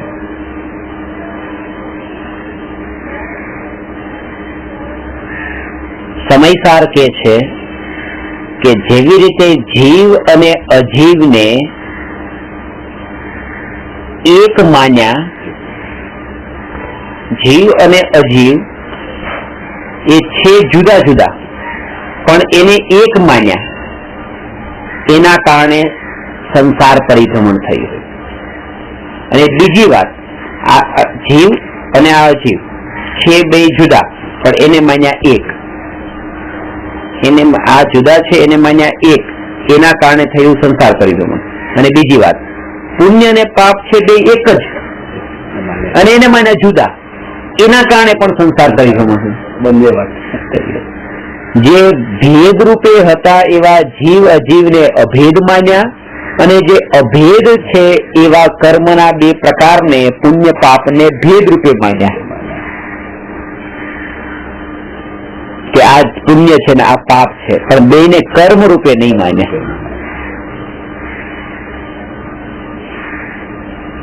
બેને કર્મ નહીં માન્યા.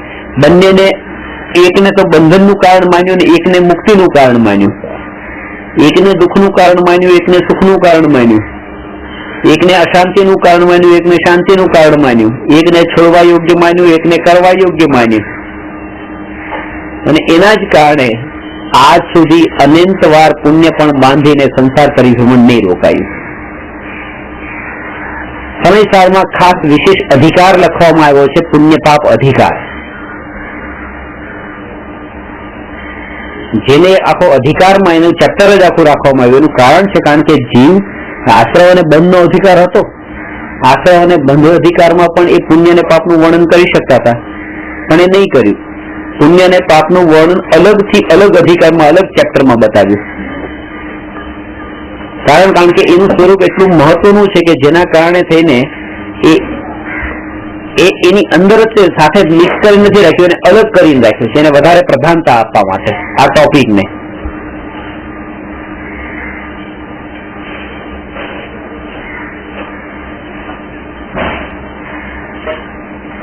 અને એમાં દ્રષ્ટાંત આપ્યું છે સોનાની બેડી ને લોખંડની બેડીની, કે બંને બાંધનાર છે. એ જ રીતે પુણ્ય કર્મ છે ને એટલા માટે હવે શું થયું છે કે જે એક છે પાપ કર્મ ને એક છે પુણ્ય કર્મ. હવે પાપ કર્મ ને તો પાપ રૂપે માન્યું અને પુણ્ય કર્મને ધર્મ રૂપે માન્યું, અને એના કારણે મોટું નુકસાન એ થયું કે શુદ્ધોપયોગ રૂપ જે ધર્મ છે એ ઢંકાઈ ગયો, વિસરાઈ ગયો. એ અત્યારે થયું છે. કર્મને ધર્મ માની લીધું પછી સાચો ધર્મ કેવી રીતે છે? કર્મમાં તો ધર્મ હોય જ ના હોય ન શકે. કર્મ તો સોનાની બેડી છે, લોકોની બધું બે ચીજ જુદી છે જ માનનારી છે. કર્મ એટલે બંધ જ છે. પરિભ્રમણ નું કારણ તો આ થઈ ગયું. એ શુભમાં ફરો થાય, એ અશુભમાં ફરો. ફરવાનું તો છે ત્યાં. લંડનમાં એક જેલ છે અને એ જેલમાં 720 કેદી જ રહે છે, એનાથી વધારે નહીં, ફિક્સ. અને એ જે કેદીઓ જે સજા ભોગવે છે એમને બપોરે જમવા માટે, સવારે નાસ્તા માટે, સાંજે જમવા માટે મેનુ કાર્ડ આવે. તમારે આજે શું જમવું છે, સ્પોર્ટ્સ નું, ટીવી, આ તે બધું જ, રહેવાનું, ખાવા, બધી સુવિધાઓ આપવામાં આવે બધી. એટલે એક જર્નલિસ્ટ, પત્રકાર ત્યાં જોવા ગયો અને એને જોયું તો એને એવું લાગ્યું કે આવી સુવિધા તો મને મારા ઘરમાં પણ નથી મળતી, મારી પત્ની મને મારે જોઈએ એવું બનાવી નથી આપતી, અને અહીંયા તો જે જોઈતું હોય કે મળે છે. તો એને વિચાર કર્યો કે લાવ ને આ લોકોએ જે ગુનો કર્યો હશે એ ગુનો હું કરીને અંદર આવી જાઉં.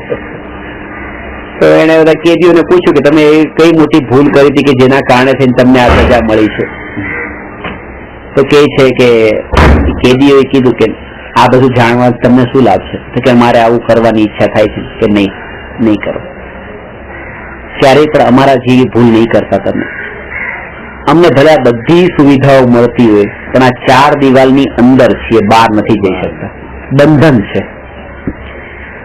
તો વિષય ભોગોની અનુકૂળતા છે પણ બંધનથી મુક્તિ નથી.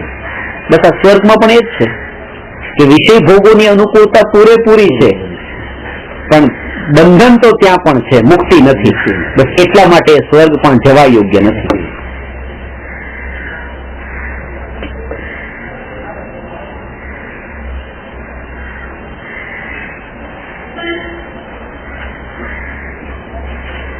પોપટને સોનાના પિંજરામાં પૂરીને રાખવામાં આવે તો પણ પોપટને કઈ ફરક નથી પડતો, એને તો બંધન જ લાગે છે.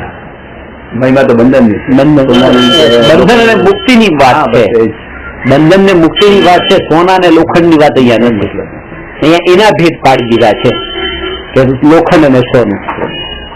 ને કોઈ તો અહીંયા સુધી કહે છે કે અત્યારે પુણ્ય કરીને સ્વર્ગ કરો, પછી આગળ જઈને પછી ત્યારે ધર્મ કરશું. કે અત્યારે તમે ધર્મ ના કર્યા પછી ત્યારે શું કરવાના? ત્યારે પણ કેવી રીતે કરશો? અત્યારે તમે ઉદય નથી આવે તમારે. આ સાચા દેવશાસ્ત્ર ગુરુના યોગમાં આવી અનુકૂળતાઓમાં અને મનુષ્યપણામાં સંયમને ધર્મ ન કરાયો તો પછી ક્યાં શું કરશે? દેવલોક પછી તો નિયમથી એકેન્દ્રીયમાં પેલા બે લોકમાંથી તો હવે એના ઉપર વિચાર કરો કે અત્યારે તો આવા જ પુણ્ય બંધાય છે. પેલા બીજા ઉપર જઈ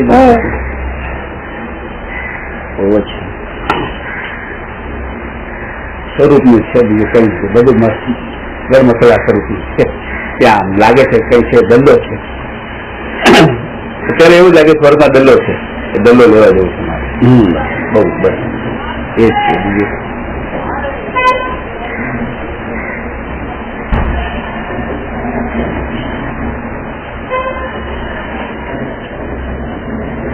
પુણ્ય અને પાપનું સ્વરૂપ એક છે, સ્વરૂપ એક છે, રૂપ બે છે. રૂપ બે છે એટલે કે એક તો નરક નિગૂઢમાં લઈ જાય છે ને એક દેવમાં અને મનુષ્યમાં લઈ જાય છે. એ રીતે એના રૂપમાં અંતર છે.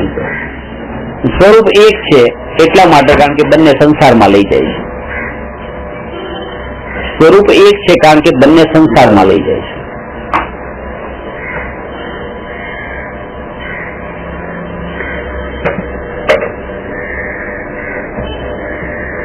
સર્કસમાં જે હાથી વગેરે પ્રાણીઓને જે કામ કરાવવામાં આવે એના પેલા એને પકડે અને એને પકડવાની એક વિધિ છે. એ સર્કસ વાળા લોકો એ હાથીને પકડે તો એક મોટો ખાડો કરે જંગલમાં મોટો ખાડો કરેલો હોય, હાથી ત્યાં હોય અને સામે હાથણી ઊભી રાખી હોય અને એના ઉપર ખાડા ઉપર ઘાસ બિછાવી દીધું છે, ઘાસ પાથરેલું છે, સામેથી હાથી આવે છે અને એ વિષય મોહની અભિલાષામાં એ સીધો જ ખાડામાં પડે છે. ખાડામાં પડ્યા પછી એ હાથીને અઠવાડિયા સુધી ખાવાનું નથી આપતા, એટલે હાથી દુબળો પાતળો થઈ જાય. એટલે આમે દુબળો પાતળો થયો છે, પછી 2 માણસો અંદર પડે છે એ ખાડામાં અને એ હાથીને બહુ મારે. હાથી આ 2 માણસોને જોવે છે, એ 2 માણસના રંગ, કપડાના રંગને પણ જોવે છે, બધું એનું જે રૂપ જોવે છે અને એટલો ગુસ્સો પણ આવે છે આ હાથી પ્રત્યે, આ સર્કસના 2 માણસો. એ અઠવાડિયા સુધી એને મારે છે અને પછી એ બહાર નીકળી જાય છે અને અઠવાડિયા પછી બીજા 2 માણસો સર્કસ વાળા એ અંદર પડે છે. આ નહીં પણ બીજા નવા, એ હાથીને પંપાળે છે, એ ખાવાનું આપે છે. એટલે હાથીને એમ લાગે છે કે પેલા જે 2 હતા એ કેટલા ખરાબ હતા, આ 2 કેટલા સારા છે. અને પછી આ 2 એ જેમ નચાવે એમ હાથી સર્કસમાં નાચે છે. કારણ કે હાથીને એમ છે કે બસ જો આણે મારા માટે કેટલું સારું કર્યું, મને બચાવ્યો, મને ખાવાનું આપ્યું, મારું ધ્યાન રાખ્યું, તો હું આના માટે આટલું ન કરું. હવે વાત એ છે કે પેલા જે 2 હતા એ પણ આ જ જાતિના હતા અને આ 2 પણ આ જ જાતિના છે, 2ના રૂપ અલગ અલગ છે. પેલા 2 ને તો એને બુરા જાણ્યા અને આને તો ભલા જાણ્યા, અને ખરેખર આ 2 બુરા, 2 જે છે 2 બુરા છે, પેલા 2 ને આ 2. એવી રીતે પાપનું રૂપ તો આપણને ખરાબ લાગે છે અને પુણ્યનું રૂપ ભલું લાગે છે. કારણ કે પુણ્યનું રૂપ ખાવા પીવાનું આપે છે, પુણ્યમાં આપણને પંપાળે છે, પુણ્ય જે પંપાળે છે એટલે ભલું લાગે છે, અને પાપ ભૂખે રાખે છે એટલે દુઃખનું મન થાય, એ જ કરવાનું મન થાય છે, એની સાથે રહેવાનું મન થાય છે, એની સાથે બંધાવાનું મન થાય છે. પણ એ ખબર નથી કે આ પણ એ જ જાતિના છે, ખાલી જુદા રૂપ ને જુદા મોહરા પહેરીને આવ્યા છે. એ કર્મની જાતિના છે. એને પુણ્યની અને પાપની જાતિ રૂપે જે જોવે છે એ અધર્મ છે, અને કર્મની જાતિ રૂપે જોવે છે એ ધર્મ છે.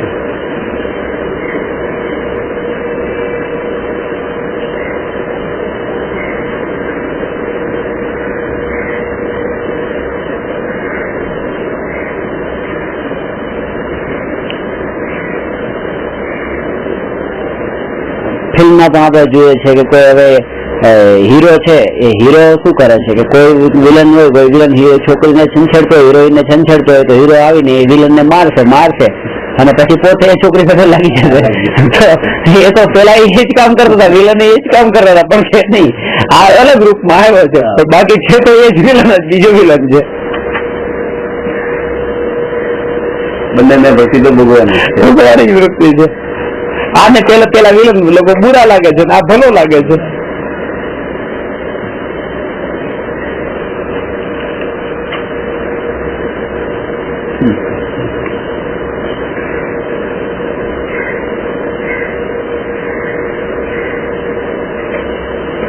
હજી પાપ છે, એ પાપ તો ખબર પડે છે કે આ પાપ બુરું છે, પણ પુણ્ય બુરું છે એવું તેને લાગતું જ નથી. એટલા માટે સૌથી ખતરનાક તો શ્રદ્ધા કરવી અને એનામાં કરવાની છે પુણ્યમાં.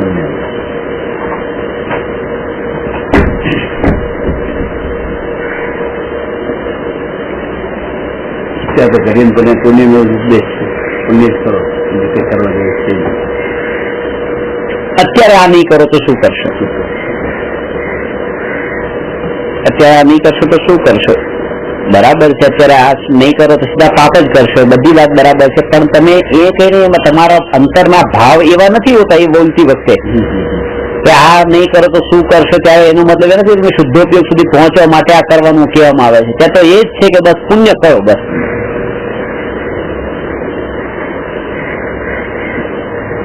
અને જ્યાં દાન દેવાનું કહેવામાં આવ્યું કે દાન દો, એનો મતલબ પુણ્ય કરો નહીં, પાપ કરો, કારણ કે બીજા પછી કમાવા જાવ એટલે પાપ કરો. સીધે સાદો ઉપદેશ છે.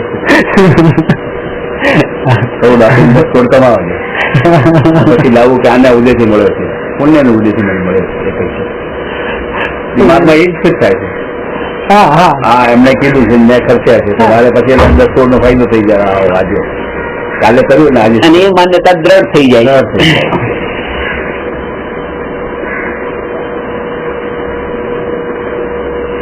સાચી વાત છે.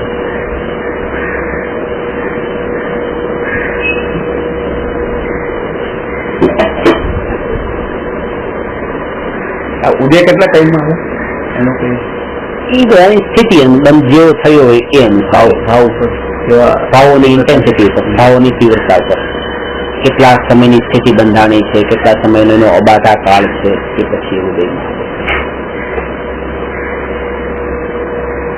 તરત પણ આવી શકે ને લાંબો કાળ સુધી પણ ત્યાં પણ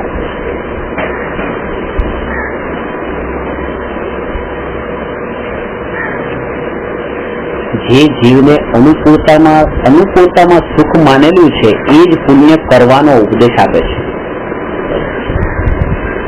પુણ્ય કરો, પુણ્ય કરો, પુણ્ય કરો. અનુકૂળતામાં સુખ માન્યું છે એટલે.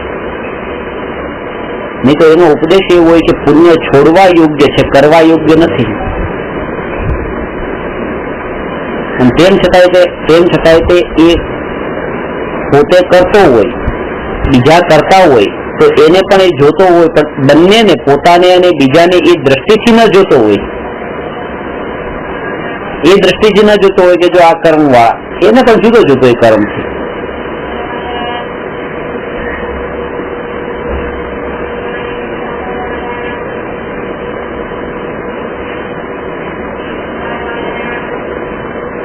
નાટક સમયસારમાં પણ આ વાત આવે છે. પંડિત બનારસીદાસજીએ એ સમયસારના કળશનો તે અર્થ લખ્યો છે કે જેવી રીતે કોઈ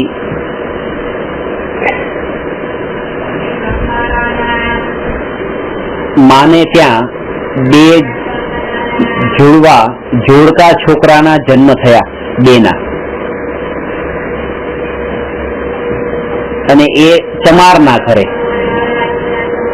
જોડકા શબ્દ વાપર્યો છે, આગળ પાછળ નહીં. એક જ સાથે બેના જન્મ થયા, સમય ભેદ પણ નહીં.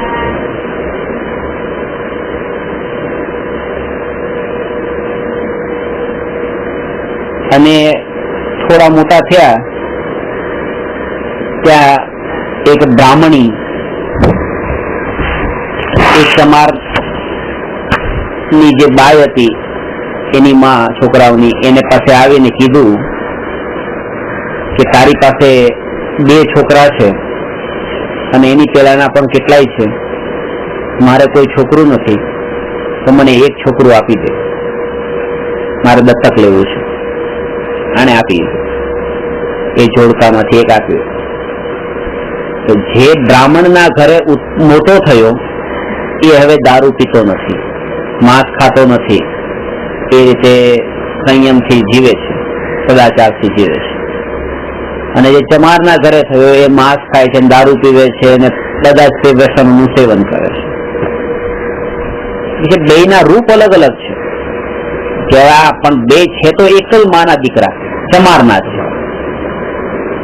તો એવી રીતે જે માંસ નથી ખાતા એ પુણ્યશાળી અને માંસ ખાનારા એ પાપી. કારણ કે બંનેના રૂપ તો એક જ છે કે બંને કર્મ બાંધવા વાળા છે, જાતિ બેયની એક જ છે.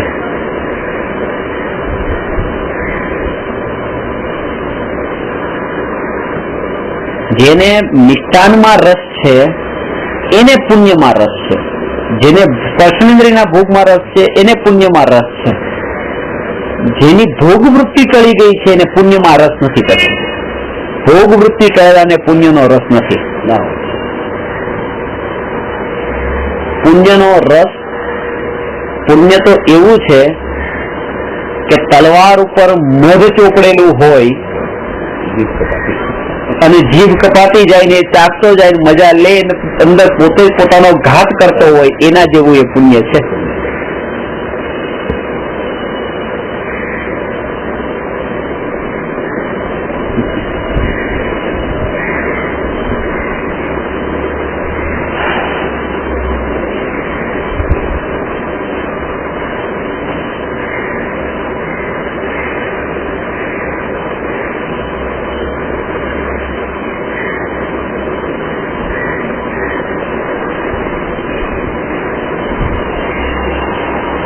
જ્યારે પણ એ વાત કરવામાં આવે કે જ્ઞાનીઓને પણ કોઈ પણ હોય કે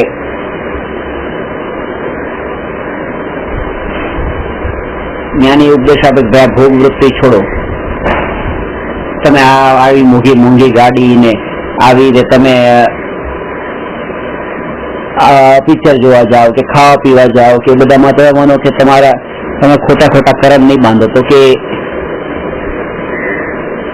હું કોઈની પાસેથી લૂંટીને ચોરીને લાવતો હોઉં તો બરાબર છે. પોતાની મહેનતથી કમાયો, નીતિથી કમાયો, પુણ્યના પોતાના ઉદયથી જ કમાયો ને કોઈને મેં ઠેસ નથી પહોંચાડી, અને એ પૈસો છે તો પછી મારો પૈસો પછી હું એને ભોગોમાં વાપરું તો શું વાંધો? ખાવા પીવામાં વાપરું, જલસા કરવામાં. આ કોઈને લૂંટીને લઈ આવ્યો તો વસ્તુ અલગ છે. હું પોતે નીતિથી રહું છું, નીતિથી જીવું છું, નીતિથી કમાયેલા મારો પૈસો છે તો હવે હું એને આ મારા ભોગોમાં વાપરું તો શું વાંધો છે? એને જ આ ઉપદેશ આપ્યો છે કે હજી તને વાંધો એમાં નથી, તને પુણ્યમાં રસ છે, ભોગ વૃત્તિ છે, બસ તારી નીતિથી ભોગવે છે કે અનીતિથી ભોગવે વાત પછી, પણ તારી ભોગ વૃત્તિ તો પડેલી છે. વાપરવાની બધી છે, યોગમાં લિપ્ત થવાની વૃત્તિ છે.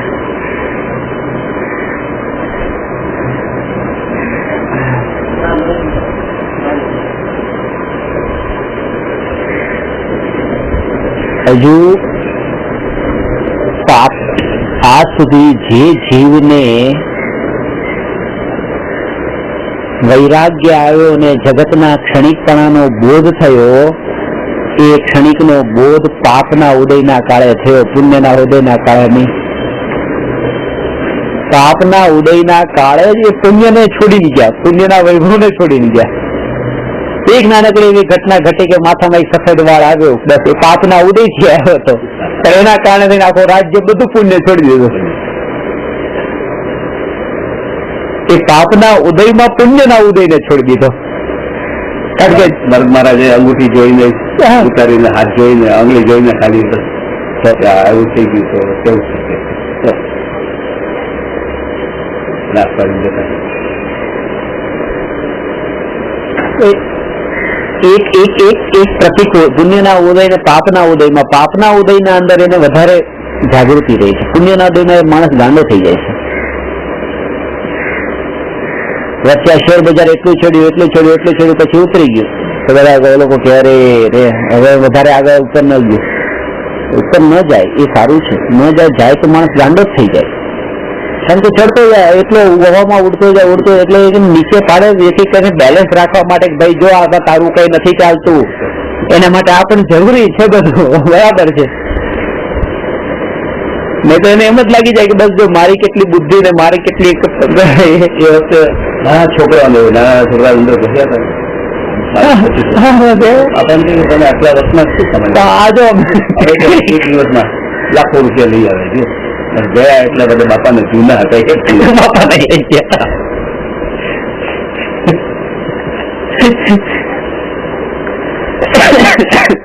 મહેતાને એ વખતે બહુ લોકો, બહુ છોકરા એકદમ ઉદ્ધાન થઈ ગયા જોવાને જોઈને.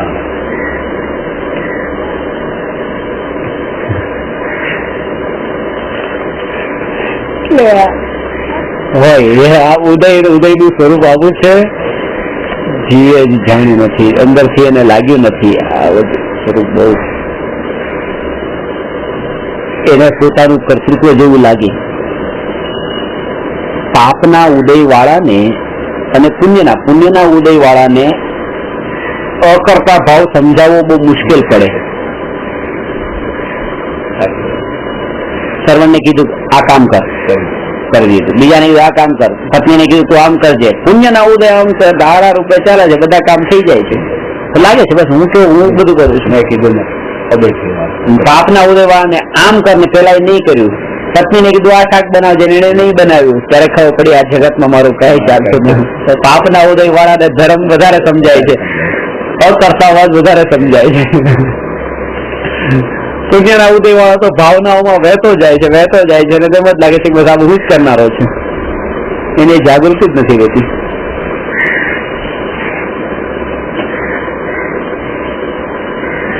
સંપત પણ ના સમજાય ના ભારીજી એમ ઉદાહરણ આપ્યું એને પાપનો ઉદય હોય એ ફટાક સમજાઈ જાય, પુણ્યનો ઉદય હોય તો એ પોતાનું કર્તવ્ય છે. હા, સમજી કોઈ કાળે એને ના ત્યારે દ્રષ્ટિ એની પોતાના અહંકાર પ્રત્યે જેટલી દ્રઢ થયેલી હોય એટલે પોતાને લાગે હું જ ન કરનાર છું, મારાથી જ થાય છે, મેં ભાવી છે, મેં વિચારી વિકલ્પ કર્યો છે.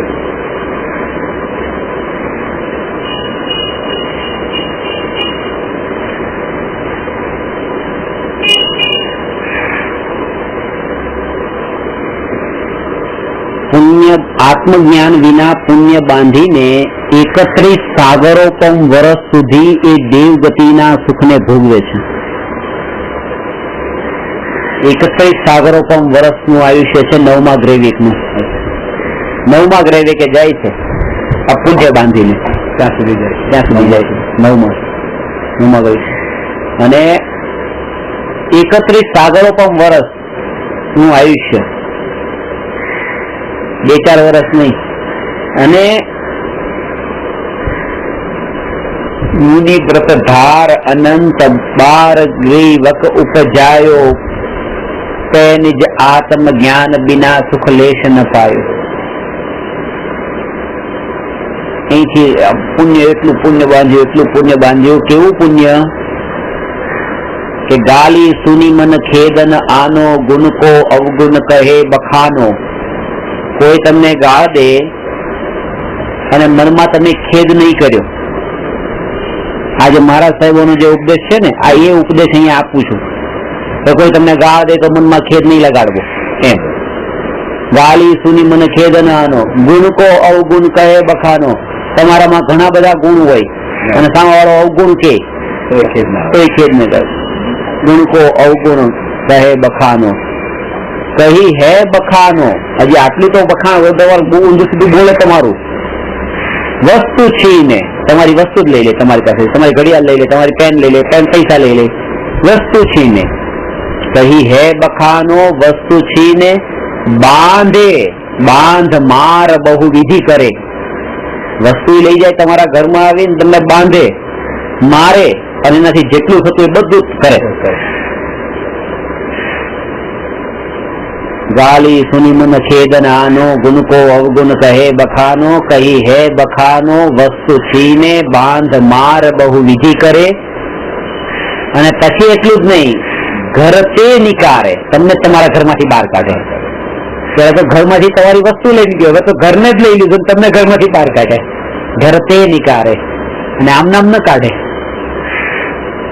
ઘર તે નિકારે આમ નામ નહીં, તન વિદારે, શરીરને ચીરે, તન વિદારે, અને એના ઉપર મીઠું મરચું નાખે. શરીરને ચીરે ને એના ઉપર મીઠું મરચું નાખે. તન વિદારે, બેર જો ન તહા ધરે, તો પણ વેર ધારણ ન કરે. પણ આત્માની એ કઈ ખબર નથી. આવા જીવ પણ ખાલી ગ્રૈવિકમાં જાય છે, પુણ્યના ફળને ભોગવે છે, પાછા એ નરકની ગોદમાં પરિભ્રમણ કરે છે.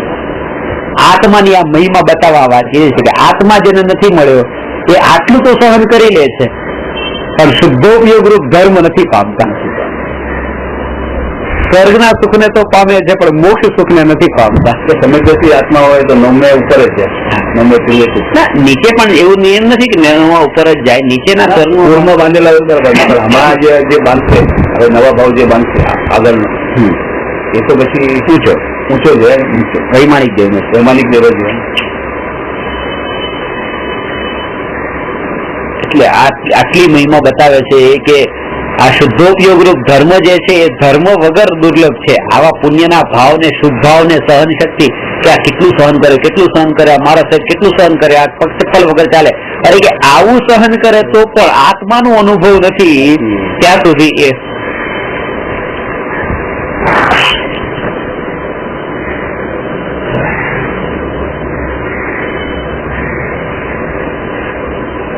આ પોઈન્ટ ખાસ લખવા સમજવા જેવો છે ને, કે આટલું કર્યા પછી પણ જયારે એને પુણ્ય જ કીધું, એને ધર્મ નહીં કીધું.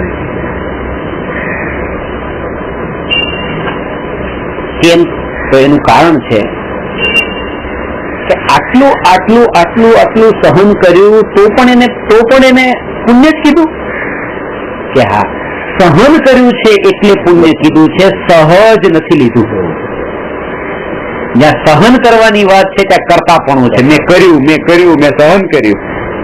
અને સહજના અંદર જ્ઞાતાપણું છે, સહનમાં કરતાપણું છે.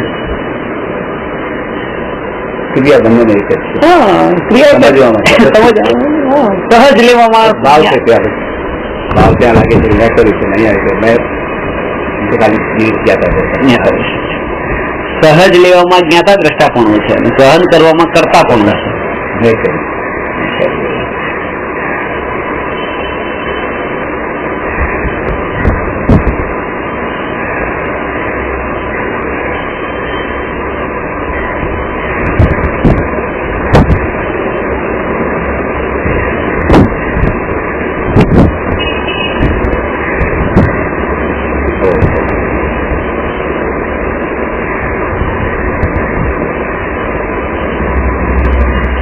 સમજ કયા સાચું કયું? કયું હમણાં તમે બોલ્યા આ ગીત? અચ્છા, આ કડી 10 લક્ષણની પૂજામાં 10 લક્ષણ ક્ષમા ધર્મ પર છે. સમાજ 10 લક્ષણ ધર્મના 10 લક્ષણ.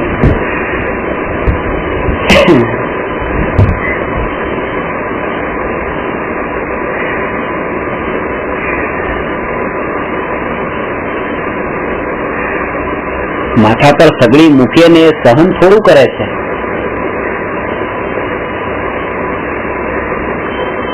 એ ઉપસર્ગમાં પથ્થરના વરસાદને આગના વરસાદમાં સહન થોડું કરે છે, તો સહજ લે છે.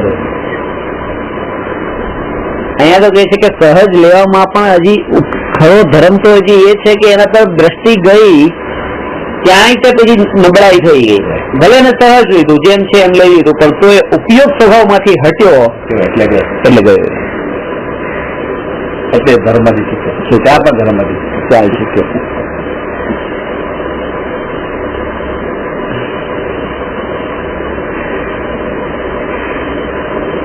દુર્લભ ભાવ.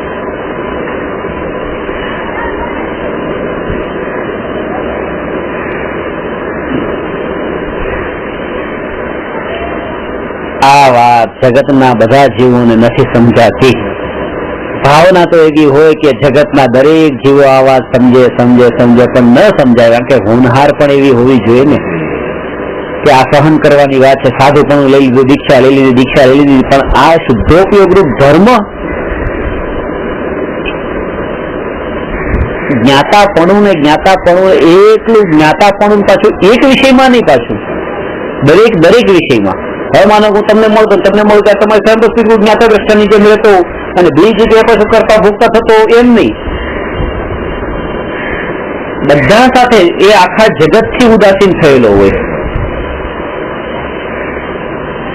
ભણાઈ જવું જોઈએ જીવનમાં, ભણાઈ જવું.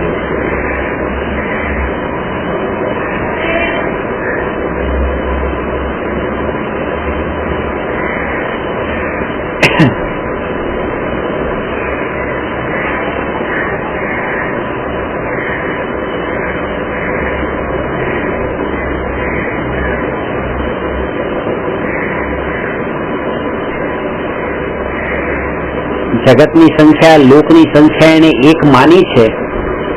બસ આ લોકમાં હું એક જ છું, એની દ્રષ્ટિમાંથી આખા લોકના બધા જીવ નીકળી ગયા, અજીવ થઈ ગયા. હું એક એટલે કોઈ વિકલ્પ ન રહ્યો. આમ ચાલતા તમે સામે મળ્યા, તમે મને હાથ કેમ નહીં જોડ્યા, તમે હાય હલ્લો કેમ ન કર્યું, તમે મને જય જીનેન્દ્ર કેમ ન કર્યું, તમે મને સ્માઇલ કેમ ન આપી, તમે મને આવું કેમ બોલ્યા. પણ જયારે ખબર છે કે જગતમાં હું એકલો જ છું ત્યારે આ બધા છે જ નહીં, પછી છે નહીં તો પછી એના શબ્દ કાનમાં પડતા નથી, કારણ કે કોઈ છે જ નહીં જગતમાં બીજું. એને કહેવાય કે જગતથી જુદો થયો છે, જગતથી છૂટો પડ્યો છે.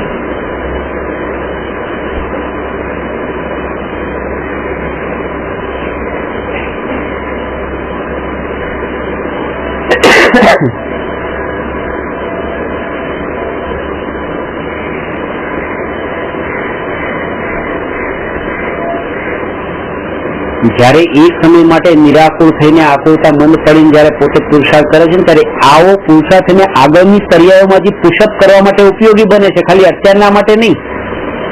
અત્યારે તમે શાસ્ત્ર સ્વાધ્યાય કરતી ત્યાં કશાય પાટો કર્યો, આકોટા ટળી, વિકલ્પો ટળ્યા અને પછી તો પાછા થાય છે નહીં. આ જ શાંતિ તમને પુષઅપ કરશે હજી ત્યાં પણ લઈ જવા માટે. એટલે હજુ પણ પુરુષાર્થ છોડો ને, હજુ પણ આ માર્ગે જ રહો. ભલે થોડો ટાઈમ તો થોડો ટાઈમ, પણ આ વિકલ્પ આવ્યા છે ને બસ. ભલે તમને આત્માની અનુભૂતિ હજી નથી થઈ, ભલે આત્માનું નિર્વિકલ્પ સ્વસંવેદન પ્રત્યક્ષ અનુભવ નથી થયો, પણ એટલી તો ખબર પડી કે એ અનુભવની જે તમે વાત કરો છો એના વગર ધર્મ નથી. બસ તો ક્યારેક થશે, કેમ કે ક્રિયામાં નહીં અટકી જાવ એટલા માટે.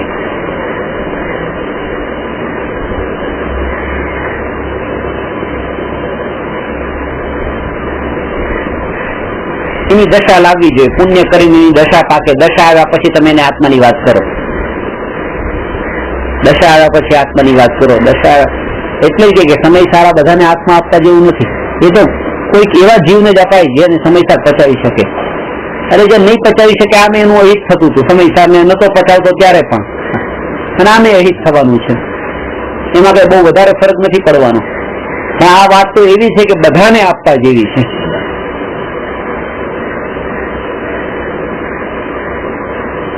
કુંદકુંદાચાર્ય ક્યાંય પણ આખા સમયસરમાં નથી લખ્યું કે આ વાત હું ગ્રહસ્થ માટે લખું છું, સાધુ માટે. હે ભવ્ય જીવો આ વાતને સાંભળો. હવે પછી બધાની માટે વાત આવી ગઈ. તો જે સમજે એ વાંચે બસ. જે એટલે જે બધા ભવ્ય જીવો તો પશુ પક્ષી પણ એ નથી વાંચી શકતા. તમારામાં એ સમજ છે તો તમે વાંચી લો. ગ્રહસ્થ હોય તો ગ્રહસ્થ વાંચે, સાધુ હોય તો સાધુ વાંચે.